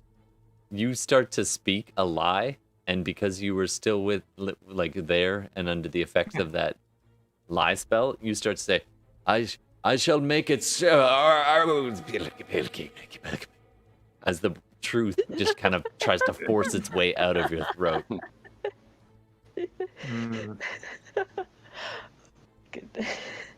So I'm gonna be walking out, but I'm Man, also zone gonna of be wary truth. of his Never thoughts saw. coming close. Yeah. If he's gonna try to intercept me or not. Oh, he's pretty close. What do you want to do, Gex? How close is he to me? He's walking right through, like right past you. He's probably going to be about 10 feet away at one point. You could close distance real easy. You're in the middle of a 20-foot wide cave. The ground is smooth, with a few little ribs, but otherwise it's been pressed smooth, as though a passage of a massive creature has kind of worn it down over the years. You are on the doorstep of an adult black dragon. Yeah, I have to think of what Gex would actually do, because I know what I know, and Gex doesn't know what I know. So, yeah, Gex is gonna kind of go after him and this time just trying to grapple him, hold on to him, and not let him go. All right, make athletics check with advantage. Athletics. I'm gonna say, Vostlo, you will be resisting it with either acrobatics or athletics, but you get a +2 because you do sense that he is coming at you.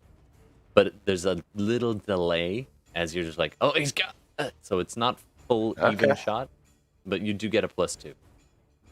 21. So, yeah, I'm assuming okay. Yeah. Oh my God, Gordon. That is crazy. There are other numbers. That's a 30 for those watching at home. 30 on acrobatics as this Dragonborn drops into a tuck and just, woo, you're just doing the whole scoop in air thing, Gex, and you're just. Well, yeah. So he's now visible, right? Yes, he's visible now. Yep. No. An attack. Not unless I hit him. An attack will. That's an attack. Even an intended attack will drop your invisibility. Right, never mind. Yeah, I am visible. So it's my turn? Yep, it's your turn, Vostlo. Oh, I should have known that, because I would have done something different. Anyway, that's fine. I did it. Okay, so You're with still my... fairly new to Arcane Trickster. Yeah. No, I know what I would have done. But anyway he's new to his own skill. Yeah, exactly. So this makes sense. Okay, so breaking free, I'm just like with I guess I've got a few seconds to say some words. Yeah. Say, you don't have to do this. I don't need to attack you. We could complete this mission still. I'll come back and we can talk. And I'm going to disengage, use my full movement, and hide again. All right. Make your stealth check, please. Slippery little guy. Maybe it is Rook. Deep in his heart. Slippery little dude. I feel Not like the greatest this time, 50. He's not doing well on the stealth. Yeah. You go stumbling down, you're knocking some rocks as you go out. This time because he's in a dragonborn brushing off. No, all your rolls are perfect when they're like directly opposed to Gex. Yeah. You're the anti-Gex. You basically have two options there, Vostlo. Do you want to leave the cave, or do you want to go further into the cave? Leave the cave. Okay. So if I can't hide to leave the cave, I'll just if I'm not unable to hide by leaving the cave, I would just use it to dash my action. Yeah, but otherwise, you pop if up I out of can the hide, cave entrance and you're just looking out. There's a bit of a flat ground, like a landing pad, Yeah. and then it drops off. Yeah. You can get out to basically the edge of that landing pad, and then if you want, you could either try to hide amongst the rocks, unconvincingly so, or you realize like this is not great hiding terrain for a good couple I'll hundred. probably just book it for a while. Like I'm So you just gonna. I know where they mentioned the pearl. Yeah. Is on the other side of the island, so they're gonna have to go there. Yeah. I'm gonna actually just because I can east. outpace them. Yeah, you look east towards the rising sun, and you start. And with your acrobatics, I'm not making you roll. You're just like parkour down this boulder-strewn cliff, just bing, bing, bing, bing, bing, all the way down, and you start making your way. By the time Gex realizes you have left the cave, I mean, you get the idea of where he was headed. But you kind of all kind of up on that landing pad area. Tillman, Hilda, Kato, and Gex are left standing there as Vostlo's parkouring down the cliff. It's not a cliff, it's more just a hill, but still. Frozen? Okay, it's not just me. No, frozen. Uh-oh. Is the interweebs being bad? Interweebs. Okay. Tillman, Hilda, and Gex. You've been frozen. You've for a been little frozen. What? Internet. Stop being a dork. What's happening? All right, hold on one second. It's failing Todd tonight. All right. All I know is something I got away. Gex, Hilda. This is a perfect time to say Tillman, Gex, and Hilda all meet up on the landing pad on the doorstep of the dragon as Vostlo books it towards the east and keeps an eye on them from a distance. And we're going to take a quick little break. So we're going to take a 10-minute. I'm going to kick my internet in the bullocks. And internet, don't forget, you're going to be able to chime in if you want. We're going to take a little 10-minute break, and we'll return shortly with some more Dungeons and Dragons.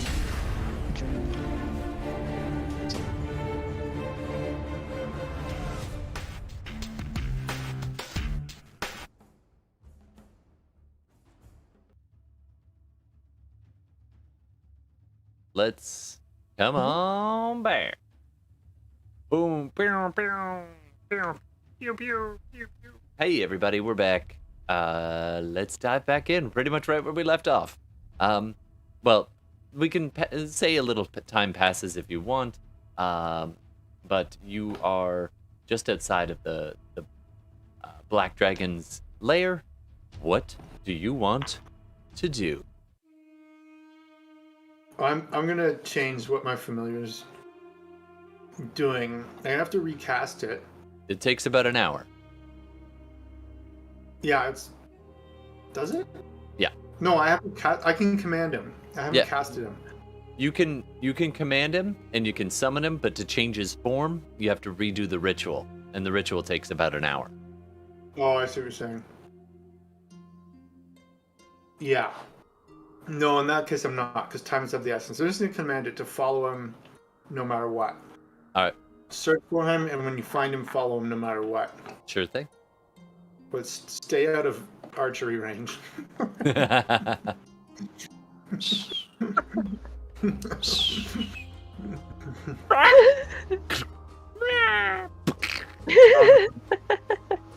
All right.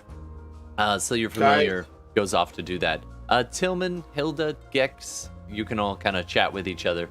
And if you want to have some time pass, you can have some time pass. And I have a vague idea of what Vostlo wants to do and go to, but anybody else? No, I think we need guys. Tell me if I'm thinking. Tell me what you think. But I think we need to beat him to that pearl. If he gets that pearl before we do, we're out. We need to get there first. What if he waits for us to get it, then he beats us up to get the pearl? Isn't the hardest part trying to get it out of the bottom? Maybe. But we're gonna have to think about that on the run. Yeah, I think best to at least make it to that location before him. Sure. So you pack up your stuff as quickly as you can, and you nudge Kato and Isolde awake. Isolde this whole time has been snoring loudly as only a teenager can. And then you wake her up and she's yeah, okay, sure. And then she's... Isolde, you missed it.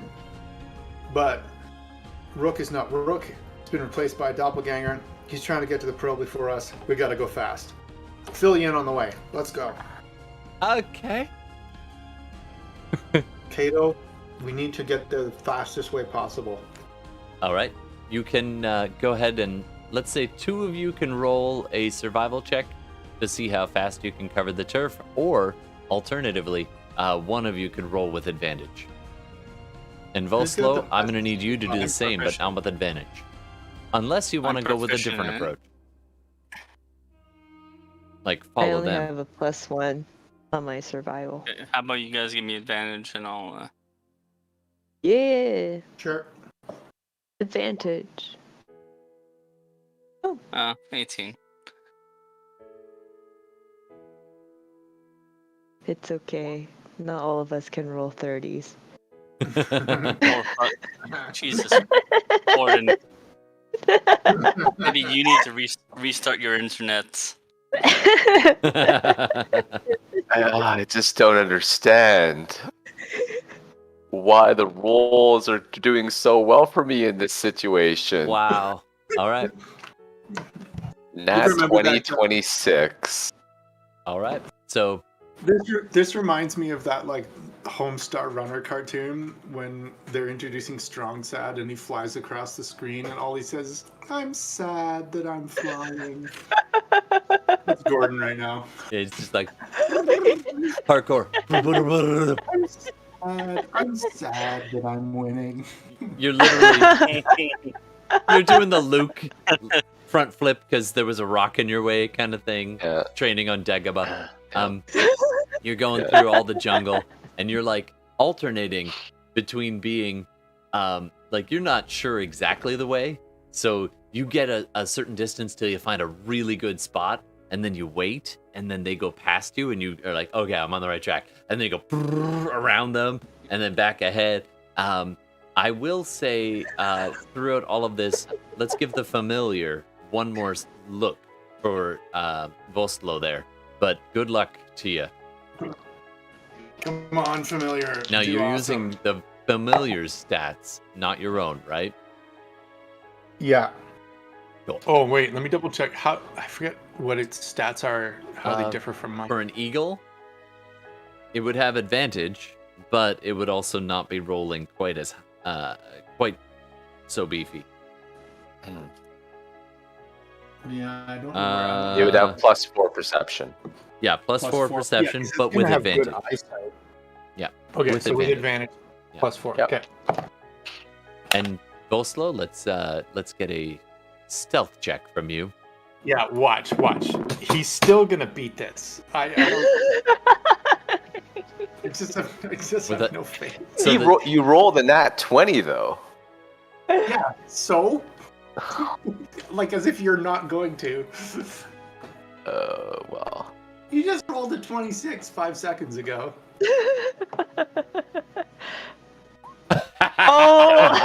Jesus fucking Christ. Oh my. Hey, it wasn't I a don't- 20. It was a 19. I'm for a not total trying of to a win here, 30. guys. This is know like what? I don't want him to win. Gex might have broken Tillman's hand drum, but you're stealing away all his dice. He's Oh, yeah. rolling the low ones, and obviously the difference is going to you. By the way, Tillman, you did see as you were hastily packing up the camp, getting ready to chase down Vostlo, you gather up your stuff, and sitting on a rock right in the middle of the campsite is your father's drum with a fresh skin on the top of it. But I'm going to get you to do a perception check for me, Tillman. And you have disadvantage. Sorry, pal. 15 it is. 15.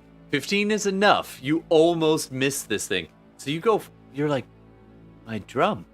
And you bend down to go get it, and your hand almost misses it. It looks like you're going to grab it right in the middle, and your hand's like, boom, just barely clips it, as it's actually a couple of inches to the left than what it appears. And you're not sure if you're high or what, but you grab it, and you're like, okay, that's weird. And once you've grabbed it, it looks right. But when you went to touch it, you were like thinking you were grabbing it here, but it was like, oh, no. Oh, it's over there. It's this weird stutter. Anyway, you've got your drum back, and it has a fresh skin on it, although it's not dry yet. So you pull your hand back, and you see like old Displacer Beast blood is on it. Wow. Anyway, so you are making best speed, and there is no sign of Vostlo. and it's just like ghost boy bopping it around. At one point, you become a doppelganger tree. I don't know. A woodland creature type. Yeah. Exactly. It's just a really big squirrel. That's not him. The Cheshire Cat. It's like at one point we all had to like just take a breath because we're making good pace, and then a squirrel's like watching us, and we're A all 6 looking at foot the squirrel. It's the I can go Alison small. Wonder. I can go small. I can go like 4 feet. No, yeah, a 4 foot Okay, squirrel. so my height. Yeah, a So it's 4-foot squirrel is believable. It's the Alice in Wonderland invisible cat, the Cheshire Cat. And Yes. Isolde sees you in this 4 foot squirrel, and she's just like, "What the? Okay, I better not fall behind the group." And she doesn't mention anything. She just sees it and is like, "Oh, that's weird." Okay, and goes and catches up with the group and doesn't mention it. There's a lot of weird stuff in this jungle, and it's only just now becoming light. All right, you make your way for quite a while through the jungle, and eventually Kato says, "We're on the edge of the terrain of Pilkey. We're about to enter the territory of his sister, Vares. We must be a bit careful here. Her minions would not take kindly to us." Okay. You press on for the better part of an hour. You've now crested over a mountain ridge and are heading down into a new valley. It's not super high mountains, but it's mountains. And you're going on along for quite a while, and you eventually see a break in some of the forest, and you see it's a bit more swampy on this side, and you can see bits of bog poking through. The trees thin out a little bit, but there's still plenty of tree cover.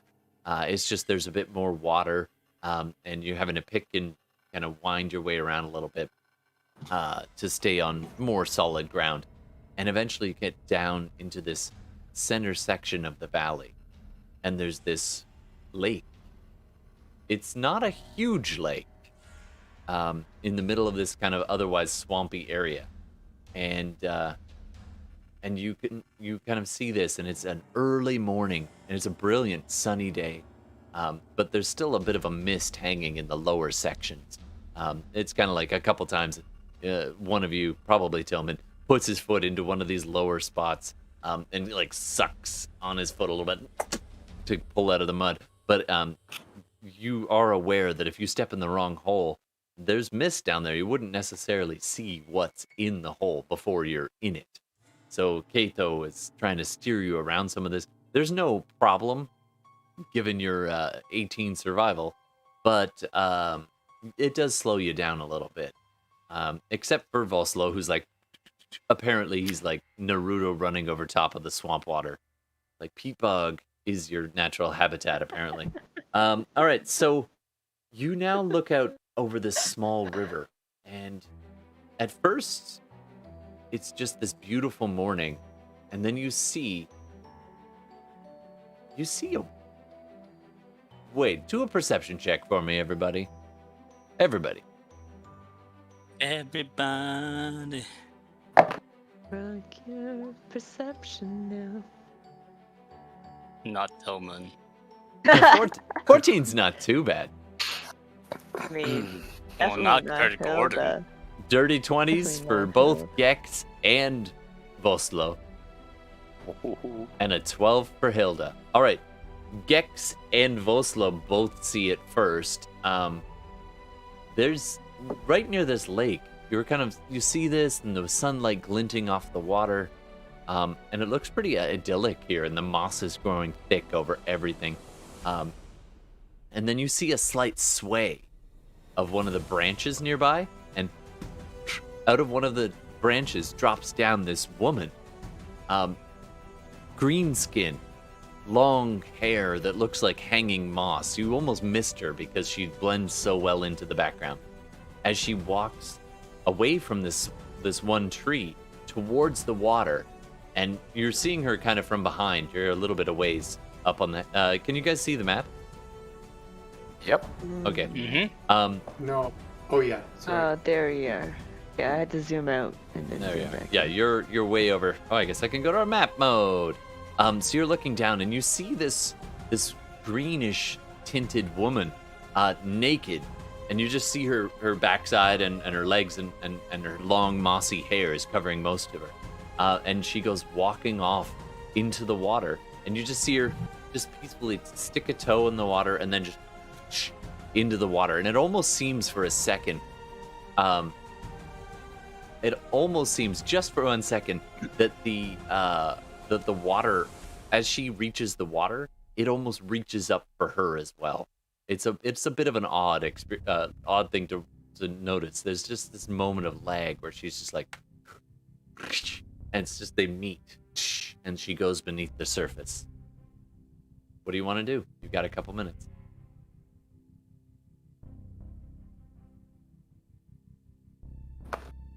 Watch she jumps what they're in the gonna water. do. Yep. Gonna... She jumped in, and you're all just like, and she's down. She's still under. Well, I am going to say, hey guys, we need to think a little bit here. We know Rook is probably close by if he hasn't already beat us here. Not Rook. Well, yes, we know not Rook is here. What's his name? Ow wow. Powwow? Vostlo Vostlo. Yeah. Ow wow. says Isolde. Was it Vostlo? Yeah. Ooh. That's what Hilda said. All right, I'll shut up. Vosthole. Vosthole is here somewhere. Probably. The pearl's in this lake. We need to get it.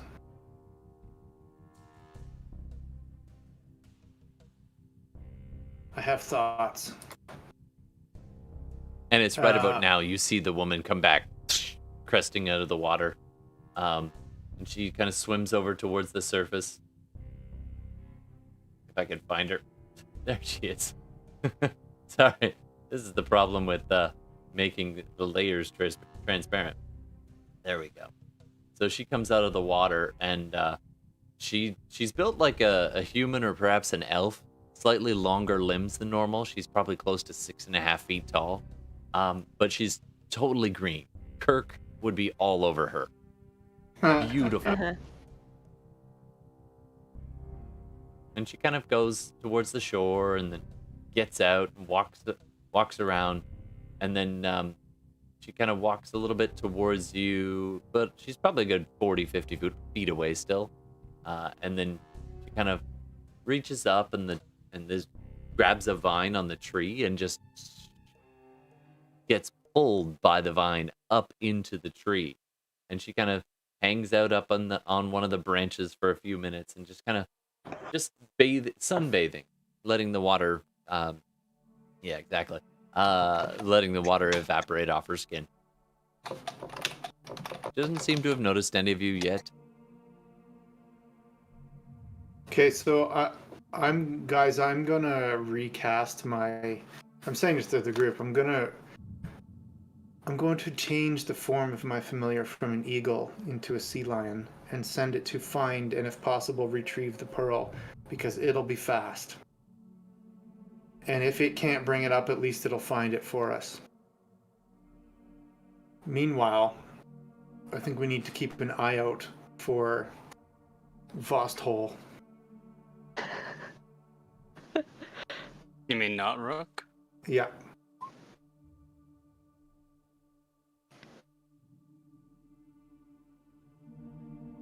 And that naked green woman is something we may want to discuss. Did we all She's in perceive tune her? with nature. Yeah. Once Gex points her out, you can all see her. And Rook, not Vostlo, you see her as well.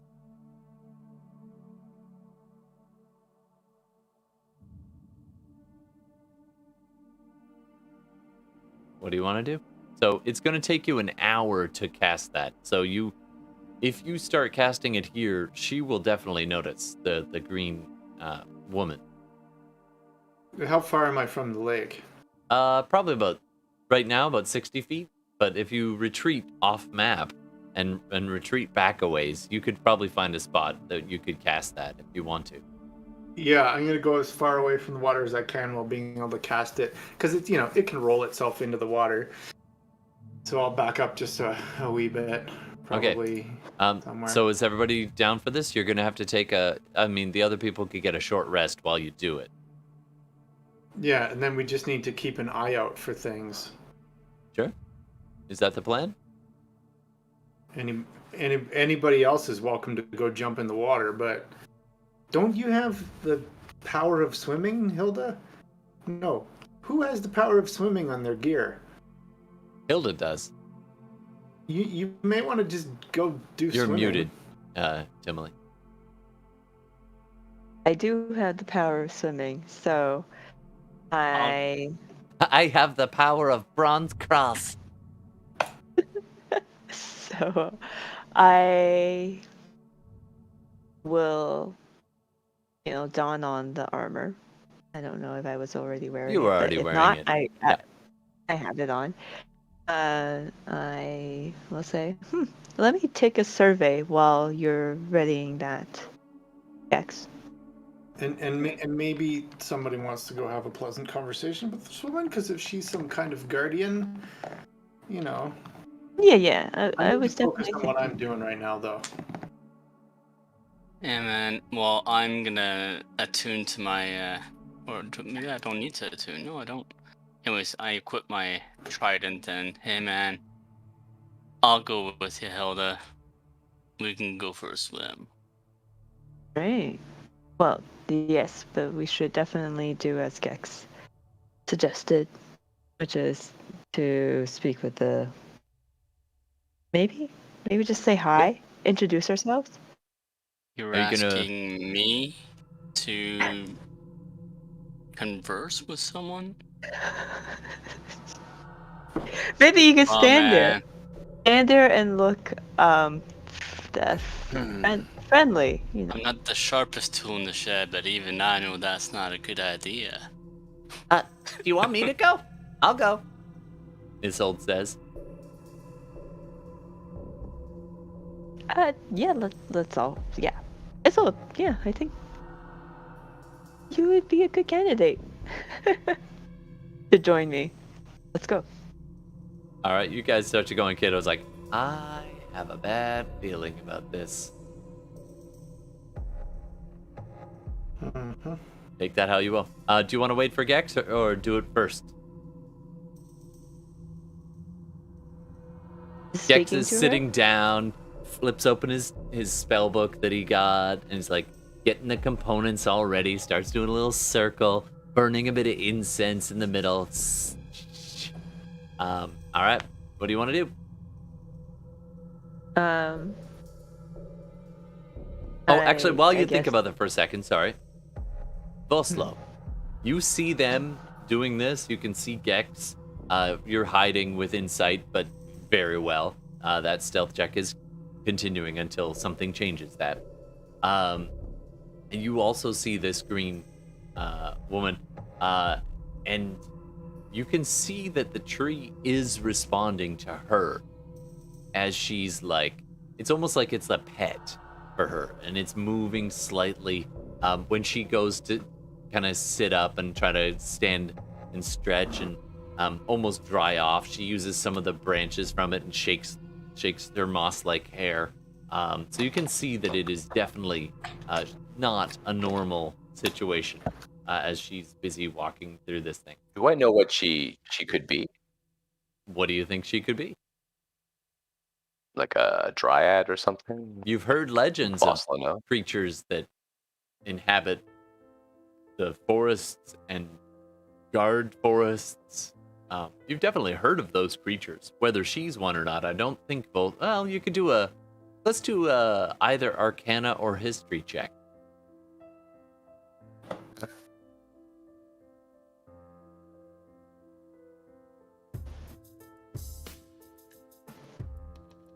Yeah, 14. 14. You've heard of such creatures? You've never seen one, but if you were to be a betting doppelganger, you would probably bet money that she probably is. She doesn't look... She's either that or some very strange kind of elf. Yeah.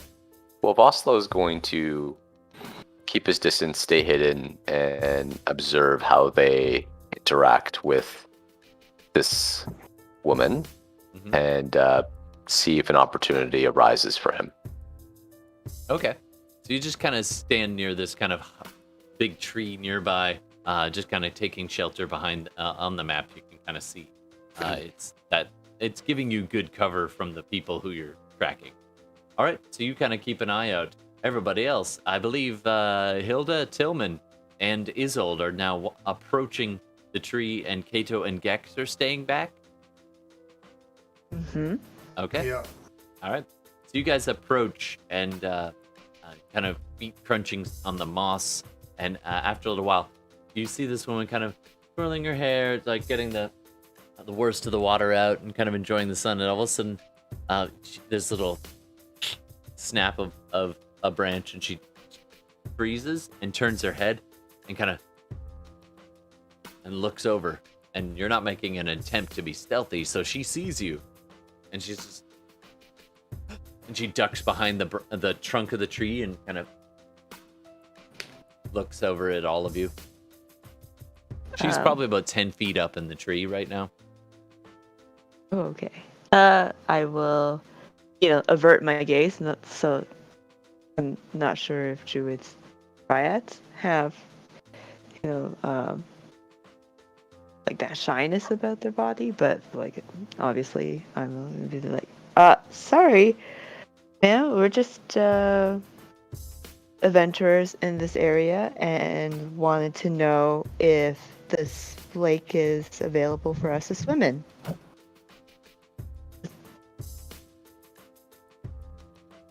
And she's just peeking out. She doesn't say anything, and then she kind of ducks back a bit. You're getting the impression that she's probably just very skittish to outsiders. Not that it's like she at first was startled, but she's not like trying to cover up her body or anything. She's just trying to hide from view entirely, and then occasionally glances out to sea. And so you kind of lose sight of her behind the trunk, but you're pretty sure she's back there. Tillman, do you want to say anything? Tillman doesn't say anything. Tillman doesn't want to fuck anything up. I didn't say roll, Carl. All right. Isolde's like taking her cue from Hilda. Hi.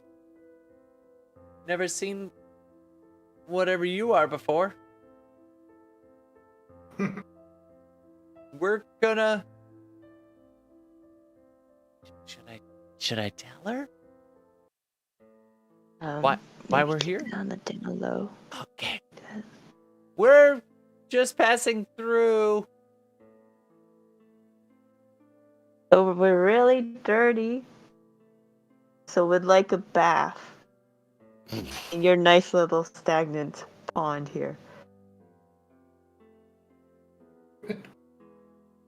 And you kind of you're walking slowly so as not to startle her, trying to see where she went. And as you walk around, you kind of get to where you should be able to see around the tree where she was. And there's nothing there. There's no one there, just the tree. And you can kind of complete the circuit, and she's gone. And you're just like... Oh. And Isolde's like, there was someone, right? I'm That's sure. Wait, Yeah, I was think that so. the doppelganger? Oh. I don't think the doppelganger's capable of making something so pretty. And of all of it, Vostlo, that probably hurt the most. I can make myself look pretty.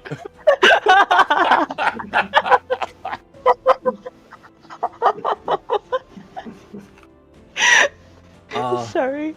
I'm sure Vostlo can be pretty when he wants to be. He leans against the tree that he's hiding behind, tears streaming down. Okay. Actually, Vostlo. Hold on 1 sec. Yeah,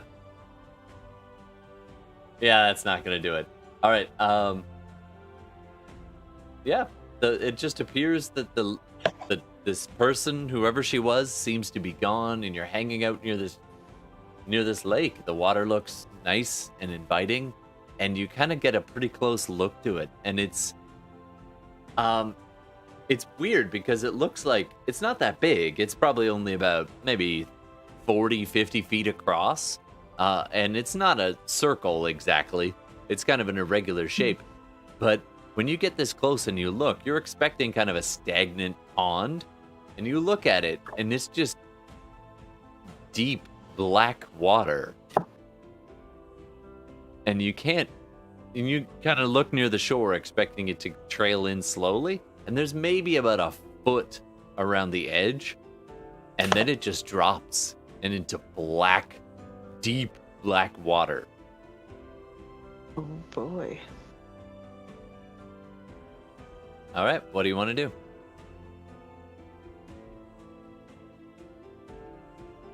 Can I? Let's just say, I for the can sake see of that brevity, it's- you're about 10 minutes into your ritual there, Gax.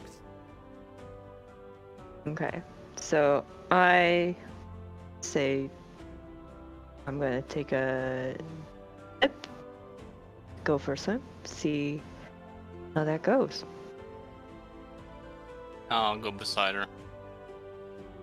I'm gonna watch, says Isolde.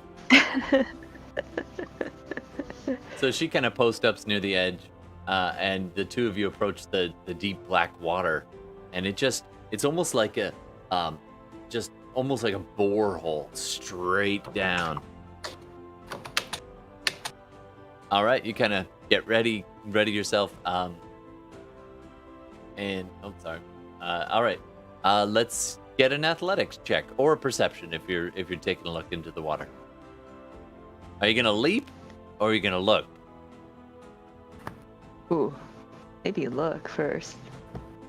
Not Tillman. I love it.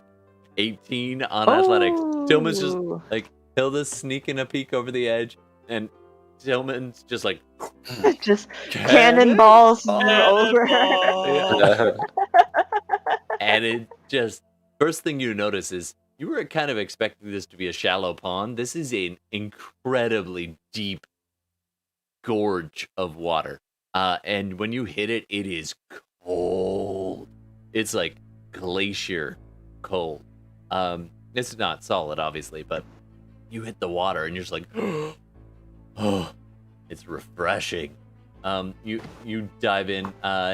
Hilda, please do a... Oh, you did a perception check. 21. Wow, natural 20. All right, you notice this goes very deep, but you can see the sunlight doing these beautiful sun motes, in the water. Streaks of light. But as far down as the light will penetrate, you can just barely make it out. But now that you've got Tillman in for reference, you realize, okay, he's about 10 feet out and about 20 feet down. He's diving as deep as he wants. So how deep do you want to go there? And do you have means to breathe underwater? I can hold my breath for an hour. Oh, nice. All right, so you're good for an hour. And you just see a shell down to the depth of the light. What do you want to do, Hilda? All right. I will. I don't really have anything that can still shine light in the depths of the darkness, but I'm going to dive in as well. All right. Maybe more gracefully, like maybe a Sure. tail instead of Do an cannonball. athletics check, please. Also, all right. as soon as you hit the water, and Tillman, go ahead and do it too. And thank you, Kootenai. Thank you, Donnie, for the chat suggestion. You're going to need to do a Constitution save Ooh, That's pretty more terrible, than Carl. more than his arms and legs retract into a shell. Oh, Jesus Christ. Oh. You tuck tail, as it were. Yeah, with a nat 2, total of 8 for Carl. It's so cold that the breath kind of, you actually have to force yourself not to inhale too much, but instead of having a full hour, you've bubbled out a bunch of the air. So we're gonna say you've got your Constitution modifier as in minutes max. Wow. Okay. And for a nat 1 and an 8, Hilda, you hit the water and you just scream. It is so cold. You're just like, ah! Like you did the whole like polar bear dip thing, and you're just like, oh my god. And when you do that, all the air leaves your lungs. You're like, blub, blub, blub, blub, blub, blub. And you are gonna need to do an immediate. You're drowning, and so Oh boy. Okay. you're. Oh wait, does your armor Thinks give she you can water breathe. breathing? My armor does give me water breathing once a day. So... Okay. So if you want to spend your action activating that, you could do that. But I'm gonna get you to do a. I think how this works is you do a death saving throw technically as you start to drown. Ooh. A death save rather. I might be a little fuzzy on the drowning rules. Which one do I roll for that? On the. It's just a d20 and D&D. roll over 10. Oh, okay. Roll If a you D20. fail, you will actually inhale water and start to die. That's what this is. I rolled a 4. Shit. Hilda is like about to activate her armor and then just is like and starts to panic and inhale water, and she is literally drowning. Tillman, you see this. I mean, I wasn't. I swear, it's Gord casts a spell. He's draining our dice pool. That's what he is. He casts a spell. Oh, you're right. Yeah, but drowning, you drop to 0 immediately. That's why yeah, that's what happens. So until Alright, you save. So Tillman, what do you want to do? Hey, does dark vision work in the water? Yep. In this darkness? Okay. I'll look quickly around. Let's see if I notice anything out of the ordinary. You notice the dwarf drowning about 10-20 feet behind you. All right, I'll go and save Hilda. All right. So do an I'll athletics reach check, up please. and athletics. I won't do it very well. Not with a Jesus natural Christ. 3, total of 11, but it's enough. The thing is, you can do it, you get there, but it's taking you some time. All right.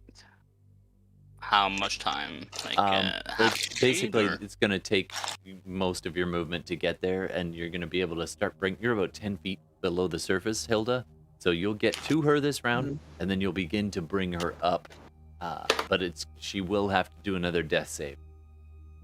Okay. And you have failed 1 death save. If you fail 3, it's Acquaintance, lady. That's how cold this water was. It's at this point, Tillman, you realize you're used to salt water. This is super salty. This is like brine. Wow. Shouldn't we Alright. float then?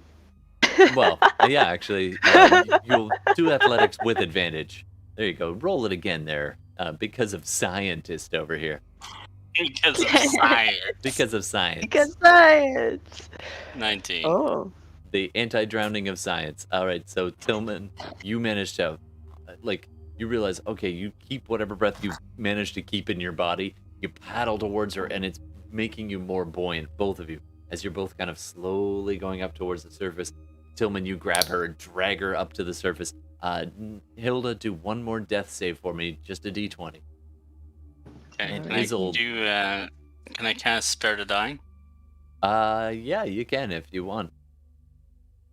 I've rolled a 12. Okay, she'll so you need do it. pass this death save, and Tillman just. Oh, I think it's canon, right? Yes. Yeah. Face So palm. face palms you just, and then pushes the head up towards the water and just like, and you gasp as you get to the surface, and you kind of push your way up onto the edge, and you're just at the edge of the lake there, and Hilda's coughing up a bunch of water, and Isolde's like, "How'd it go?"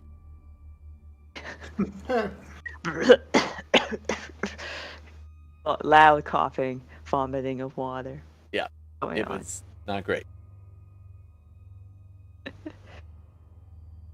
And Ooh, Isolde turns so around salty. to tell Gex there, like, they didn't do great. And at that moment,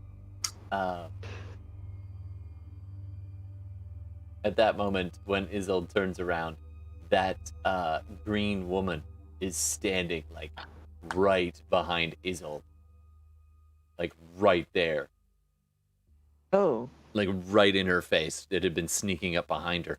Vostlo, you spotted this thing approaching her from the distance there, so anytime you want to interrupt, you're welcome to.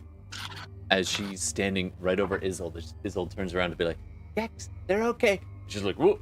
And this green creature looks at her and says, in a language. What languages do people speak here? Give me the list. Call them out. Common, Dwarvish. Sorry, say Common it and again. Elvish. Common Elvish. Aquan, Common, and Gnomish, Okay. and Telepathy. Okay. And Gex? Giant, common. None of you speak this language. It sounds vaguely elven. As she turns towards Isolde and goes,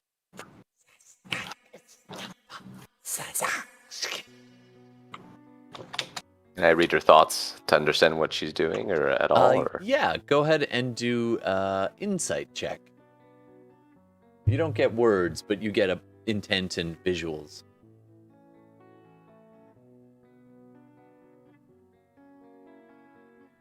Well,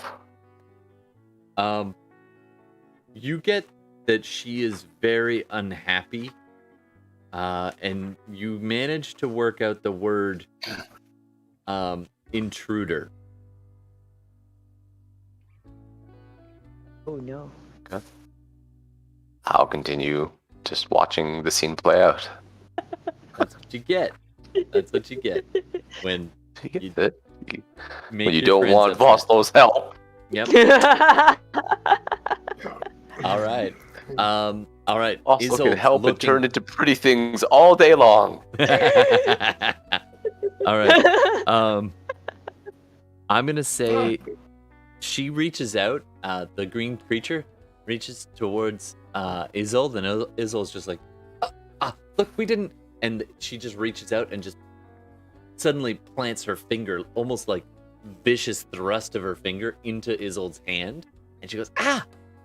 And then she opens her hand, and there's this little spot of blood, and then green begins to spread from it, and just goes as all these vines spread out of her hand from this little tiny pinprick wound in her hand, and just go and start growing along her arms and then wrapping around her body, and just up from the ground, these vines, and the whole area around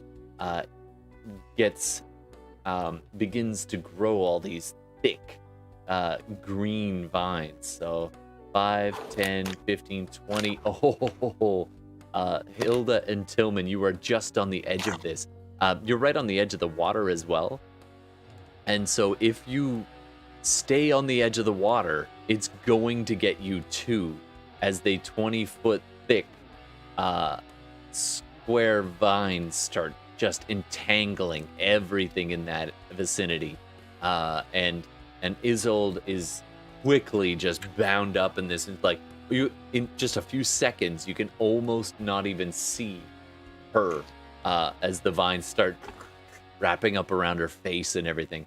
And the dryad, as you figured out, steps back from her and kind of gives a curt nod and looks towards the two of you in the water. Go ahead and roll initiative. We all rolling? Yep. Why is everything so bad today, Gordon?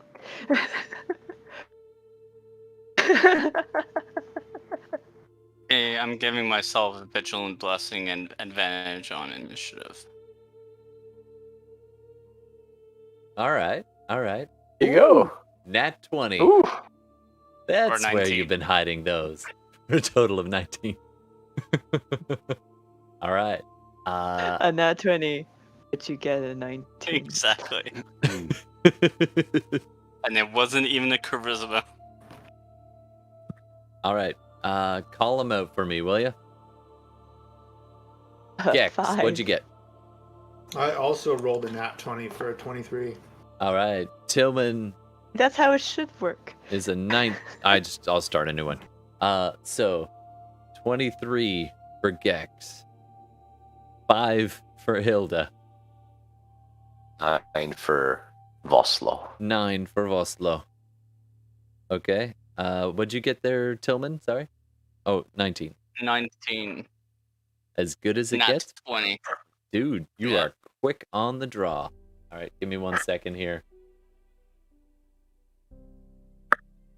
That is far too peaceful of music. We need some action music. He must have accidentally snorted like some pseudo cocaine or something from a shell because fool, he is hot. Yeah, it's that rage just comes bubbling up a little bit. You're like, all right, take it away. So we're fighting these vines. All right, Gex, what do you want to do? You're at an incredible distance. You see Isolde. You're about almost 100 feet away, and you're like busy doing the spell. You're about 15, maybe almost 18 minutes into an hour-long ritual. You could keep going if you like. In my estimation, do they need my help? Isolde looks caked in vines, and this creature just steps back. Also, from your vantage point, you see the tree behind her begin to wiggle and move as though it's kind of responding to her as the whole thing kind of twists on the top end just a little bit. Is there anything I can do without stopping the ritual? Unfortunately, it takes up your entire focus. You can talk a little bit. That's about it. My understanding is, like, if I stop the ritual, the familiar would just stay as the eagle, right? Yeah. It's very much Willow, you know. Willow.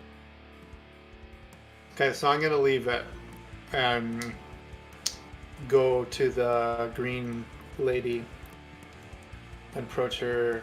It's going to take pretty much your whole movement. So 5, 10, 15, 20, 25, 30. That's your movement. If you dash or use your bonus action dash, you could probably get pretty close. I can double my speed and get there in 60 if I go fast, but I'm not going to. I'm going to call out to this woman as I'm going and say, "Hello there. Pardon me." And the tree pivots towards you and then takes its roots uproot, and the trunk splits a little bit and just takes a step protectively between you and her. Just like if a tree could go, Please let my friends go. We mean you no harm. We're just. I'm sorry I don't understand your language, but maybe you'll understand that I really do mean you no harm. Vostlo, can I get a perception check, please?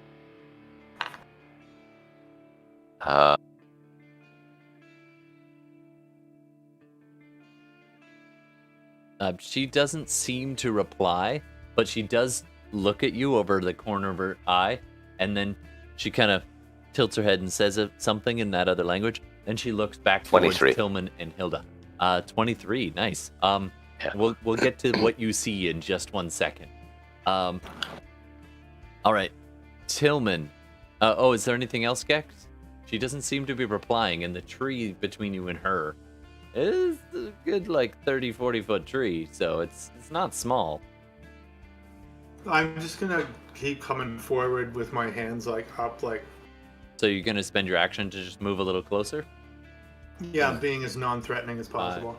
10, 15, 20. You get to about here, and the tree steps in front of you. And if you go any further, it will be leaving its reach and would provoke an opportunity. You do have 10 more feet of movement if you like. It might not take a swing at you, but you get the impression it's right there. Yeah, I'm gonna try to stay away from gauging the length of its branches and whatnot. Stay out of its reach. All right. So you kind of just try to skirt it a little bit. You stop at the edge. You're like, I don't think it can get me. You're about 10 feet away from it. But you can try. That's about as far as you can get that turn.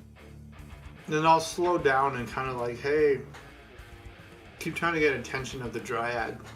And she turns towards you. And because you're moving towards her, she had been intent on Tillman and Hilda on the water's edge there. But now she looks at you, and she kind of walks up almost, again, a little bit shyly behind the tree, and then puts her hand on it and is looking at you, Gex. Okay, and we'll pause there for a sec.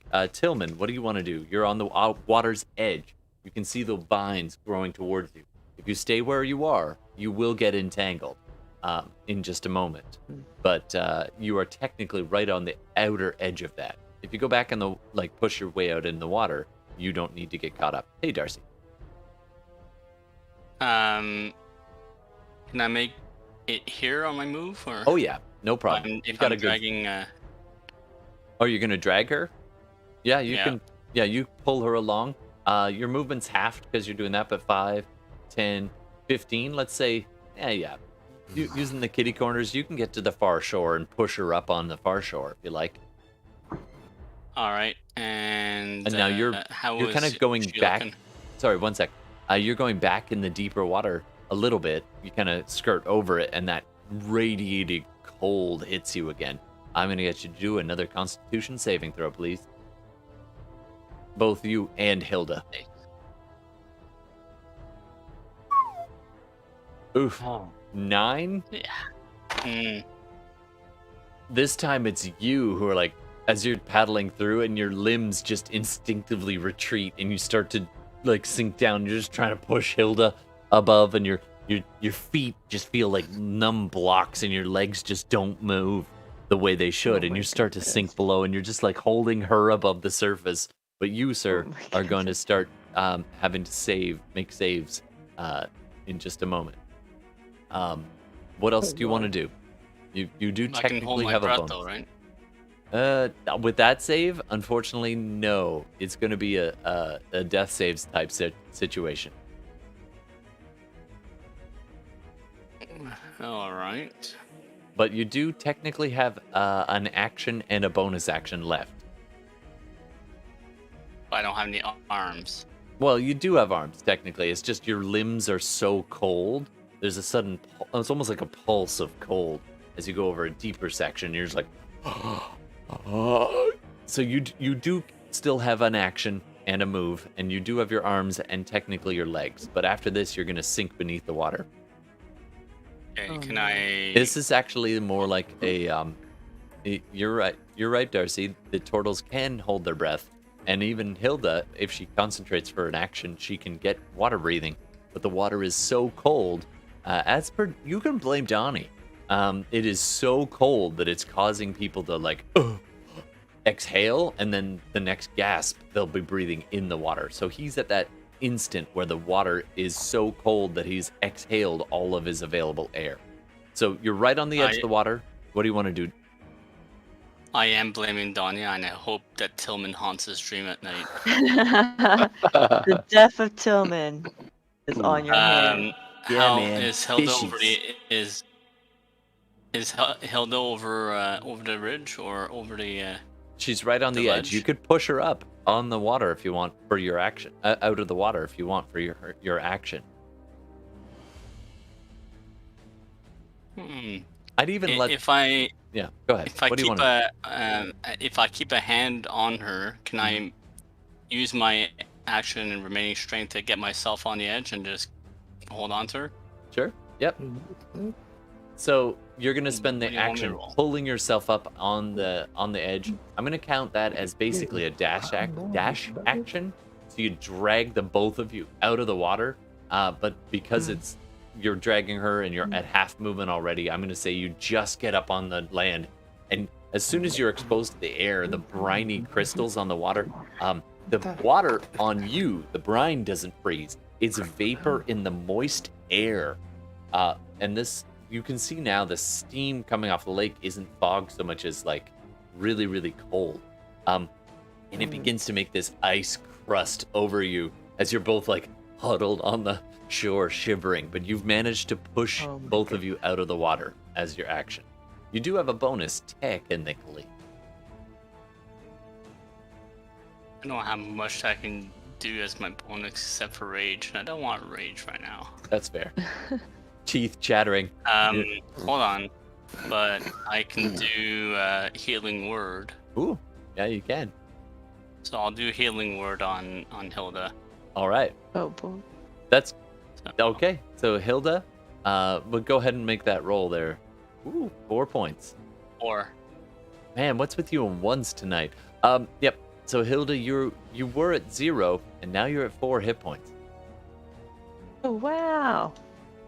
4. Because drowning's whole hit super points. weird.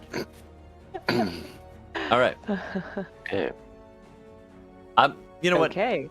I never agreed with the whole you instantly drop to 0 thing. So I'm gonna say you were down by, I don't know. Let's do a d20. You were down by 12 points of damage from drowning damage rather than an instant drop to 0. This is a bit of me house ruling because I don't agree with this instant 0. So let's do 12 points down, but you just got 4 points back. So you're only 8 points down from top, Hilda. Just so, yeah, otherwise it'd be a bit too ridiculous. All right. Isolde's trapped. Coming up next, Vostlo. What did Vostlo see with his perception of, So was it a 23? You're huddled in, you're watching Gex approach this green woman, and then right next to your hand, this eye opens in the tree, and then another one, and they are like 4 feet apart. And you're just like, and you just kind of retreat your hand away from this thing as the whole, you suddenly take in and realize, holy crap, this is big. This makes the other tree look really small compared to the thing that you've been hiding next to. What do you want to do? Okay. He is going to disengage and move to somewhere else where he can just hide. Okay. So you disengage carefully away from this thing. Do a stealth check for me, please. Okay.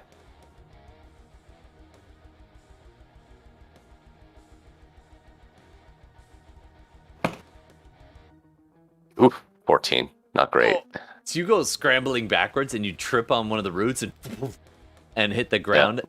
And at that point, Gex, you hear the thump and you turn around. You see him scrambling backwards away from something. He sees someone scrambling away. Yeah, sees someone scrambling away from this thing. Sees it. And Gex goes to turn back, and in that moment, a couple of things happen. Number one, the Dryad is looking intently at Gex, and Gex is looking over his shoulder at Vostlo, well, someone paddling backwards, and then Gex kind of glances back towards the Dryad, at which point you're going to need to do a wisdom save. Who, me? Gex. Okay, fine then, if you say so. As you kind of catch her eye, and the deep green eyes just flash. as she attempts to fey charm you. Please roll less than that. Okay, that's a 19. You needed 14, so you are not magically charmed. So you're actually immune to it for 24 hours. So for a second, you're just like, oh, what? Ah! And then you shake your head and you shake off the sensation. Okay, all right, nice. Coming up next, the other thing that happens, you hear as this massive and the fey creature, the dryad you were looking at, calls out past Gex now, looking over your what is your right shoulder. She calls out over there and she's like, "It's Helena!" And all of a sudden you hear this creaking sound as this massive tree begins to uproot itself from the ground. Oh boy. It is probably 20 or 30 feet across diameter at the base. Its massive limbs, these extending branches. About half of it was underground, and it's now pulling its way up out of the mud and the muck.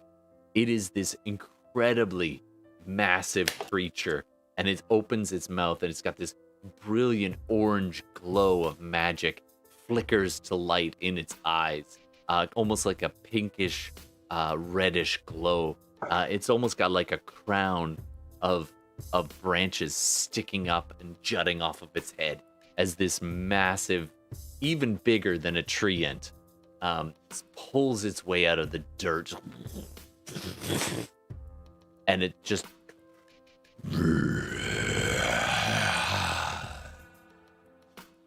And the ground just vibrates, and all the ground around it within a 10-foot radius becomes difficult terrain as the roots all just tear it all up. And you all just see this thing awaken, and it calls, and the dryad looks towards Gex, and in halting common, she says, "You will leave her mistress's grove now. You are trespassers." My deepest apologies. These are my friends, pointing at Hilda and Tillman. They're my friends. But I do not vouch for that guy.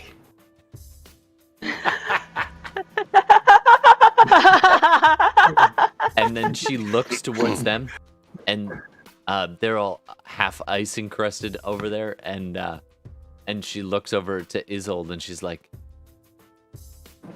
"You." And she turns back to Gex and just like, "They have breached the sanctity of the grove and must pay the price. Flee. Maybe we can come and tell others never to come back."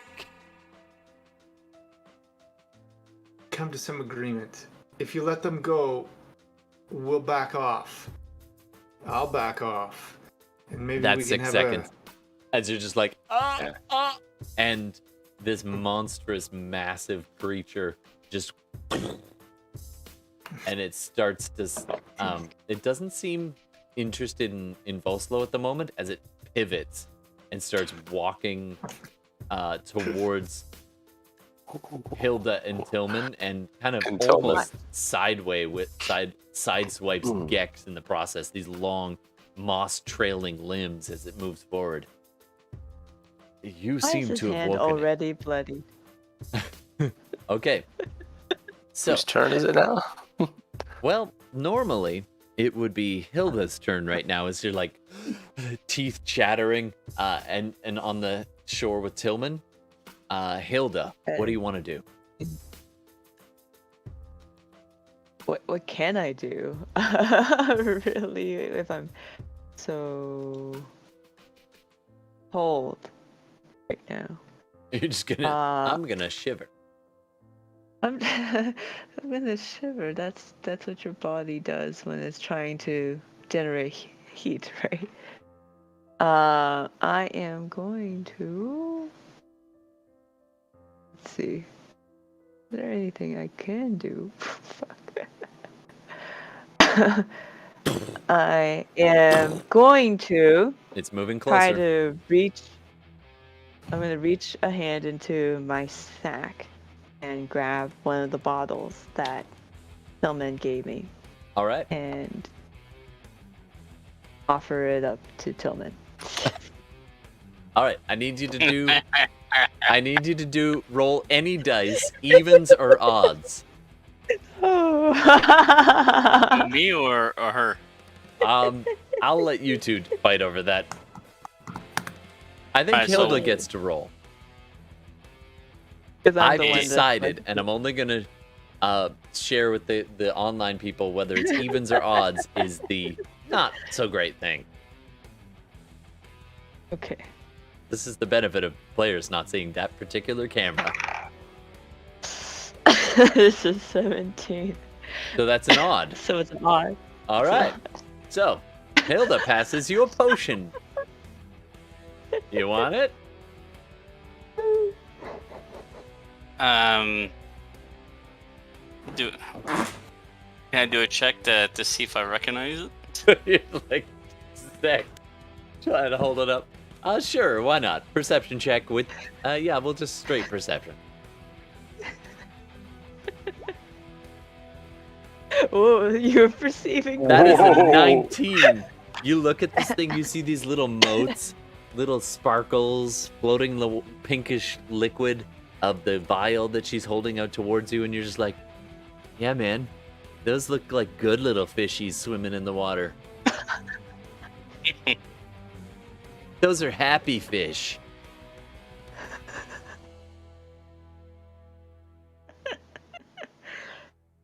Will you Was it take the fiber potion or a healing potion? It appears to be the regular healing potion. Oh man, thanks. Yeah, that's what I need. All right, you pass him the potion. He imbibes it. But okay, Or you're gonna how save many it. hit points did I lose last time though? Let's say this. I'll just roll the d20 from the cold. Let's see. You lost 2, so not much. Your thick shell protected you from the worst of it. She looks I'm like, worse than you do. yeah, you might as well keep it there, Hilda. I'm good. Oh, okay. All right. It's Shaking. safe though. No. Don't worry. And puts it in the bag without really looking and mixes it with the other bottle. All right. Oh, what? Okay, pulls out the other. Okay, that monstrous thing is still approaching, and I'm just gonna ask everybody, not characters, as players. I have the ability to go long tonight if you guys do, but I don't have to. We could stop now if you want. I can go a bit longer, yeah.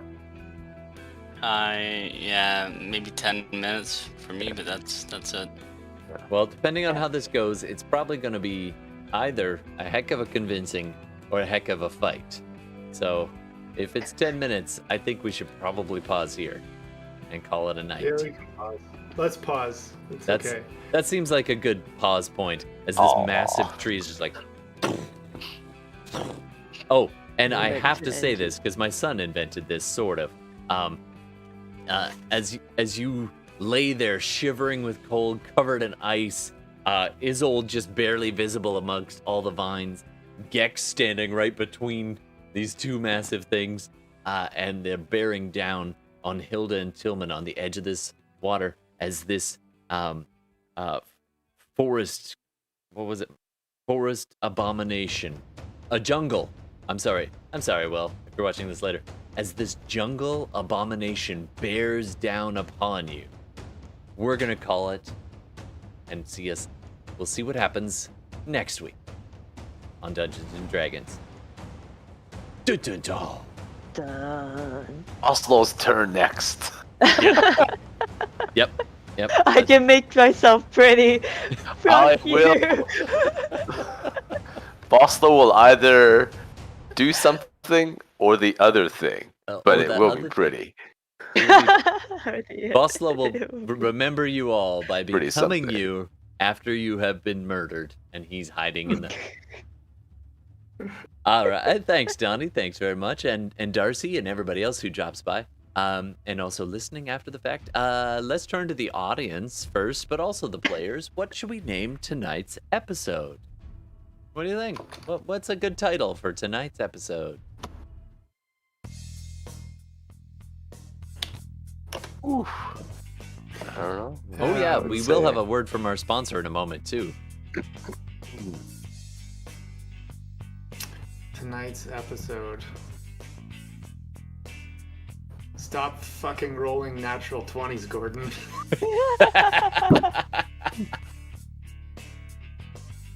And then once we've killed the doppelganger, please start re-rolling natural 20s. Yeah, exactly. You just time out from those. Yeah, I did not know where that was gonna go tonight. I was just like, well, I was gonna just do a little hint about Rook popping in, and then you did it so fast, and you got Hilda. I was like, okay, and then she cast that damn spell. Like, Zone of Truth is Yeah. the most useful thing this time. I've never seen it be so damn useful before. Yeah. Yep, that was interesting. And And so also was thinking, well, I could book it out, or I could try to convince them. that was fun. I'm glad you leaned into that. So we'll see what Yeah. happens next. Unlikely acquaintances, strange acquaintances. Well, if the audience doesn't have one, I've got one that might work. What's that? Strange acquaintances got stranger. It's a bit long. Oh, we could- I feel like the words were just long, but Yeah. I don't think it's actually as long. We could do Like, like even stranger acquaintances. even stranger. Yeah. Strange.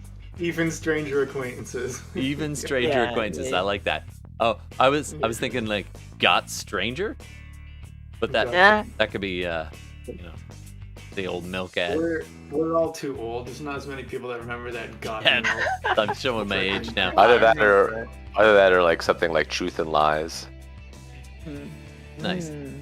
Some ponds are not for swimming. Uh, I like that too. The Well, we'll- root of truth. Yeah, absolutely. Ooh, Well, the Thanks very roots. much, everybody. I think we're probably gonna leave it off with what was it? No, it was even stranger acquaintances. Even stranger acquaintances go swimming. We'll figure it out. All right, thanks very much for listening. Go and hit the like and the follow, and we'll hear a word from our sponsor in just a few minutes once I find that. Hey, if you're here, please click the like, the follow, the subscribe, the plus the bell. I don't know what you're watching or listening to this on, but you do. So do the thing, and join us next week if you can. And don't forget to check us out tomorrow because we're doing a special Shadow Run, brand new Shadow Run. Jump in. We got some new players or some returning players, some new characters, and a brand new GM who's he's sitting over there. Absolutely. Peace, hugs, and love, Donnie. Thanks very much. And thanks for watching and listening, everybody. And stick around for a word from our sponsors. We'll do it in just a couple minutes. All right. Thanks, everybody. And thanks for playing. That was fun. Now, I need to find the button. Where's the button? All right. Push all the buttons. Click, click.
In 1, 2, 3.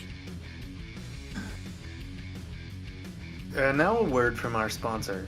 Come down to Giuseppe Lombardi's Spherical Pizza. Are you tired of having flat pizza? Looking to round out your diet? Looking for three-dimensional food? Come to Giuseppe Lombardi's Spherical Pizza. We take the dough. We put the dough on a stick. We rotate it on the rotisserie. Keep it in a sphere. Then we take the mozzarella and the marinara sauce. We put the marinara sauce on the dough, pizza dough, going in the sphere. Then we put the mozzarella cheese, and then we put the toppings, and then we take more dough, and we put it on the outside. Ka-chish! And then we rotisserie on the special oven so you get a nice spherical pizza. Only 4,000 calories per serving. Buy one, get one free. Giuseppe Lombardi's Spherical Pizza. Come today, tell your friends. But Giuseppe, I'm stuck in the woods. Can you deliver? We deliver via interdimensional transportation for $199.99. Giuseppe Wow. Lombardi's Spherical Pizza. Each spherical pizza comes with its own complimentary colonoscopy.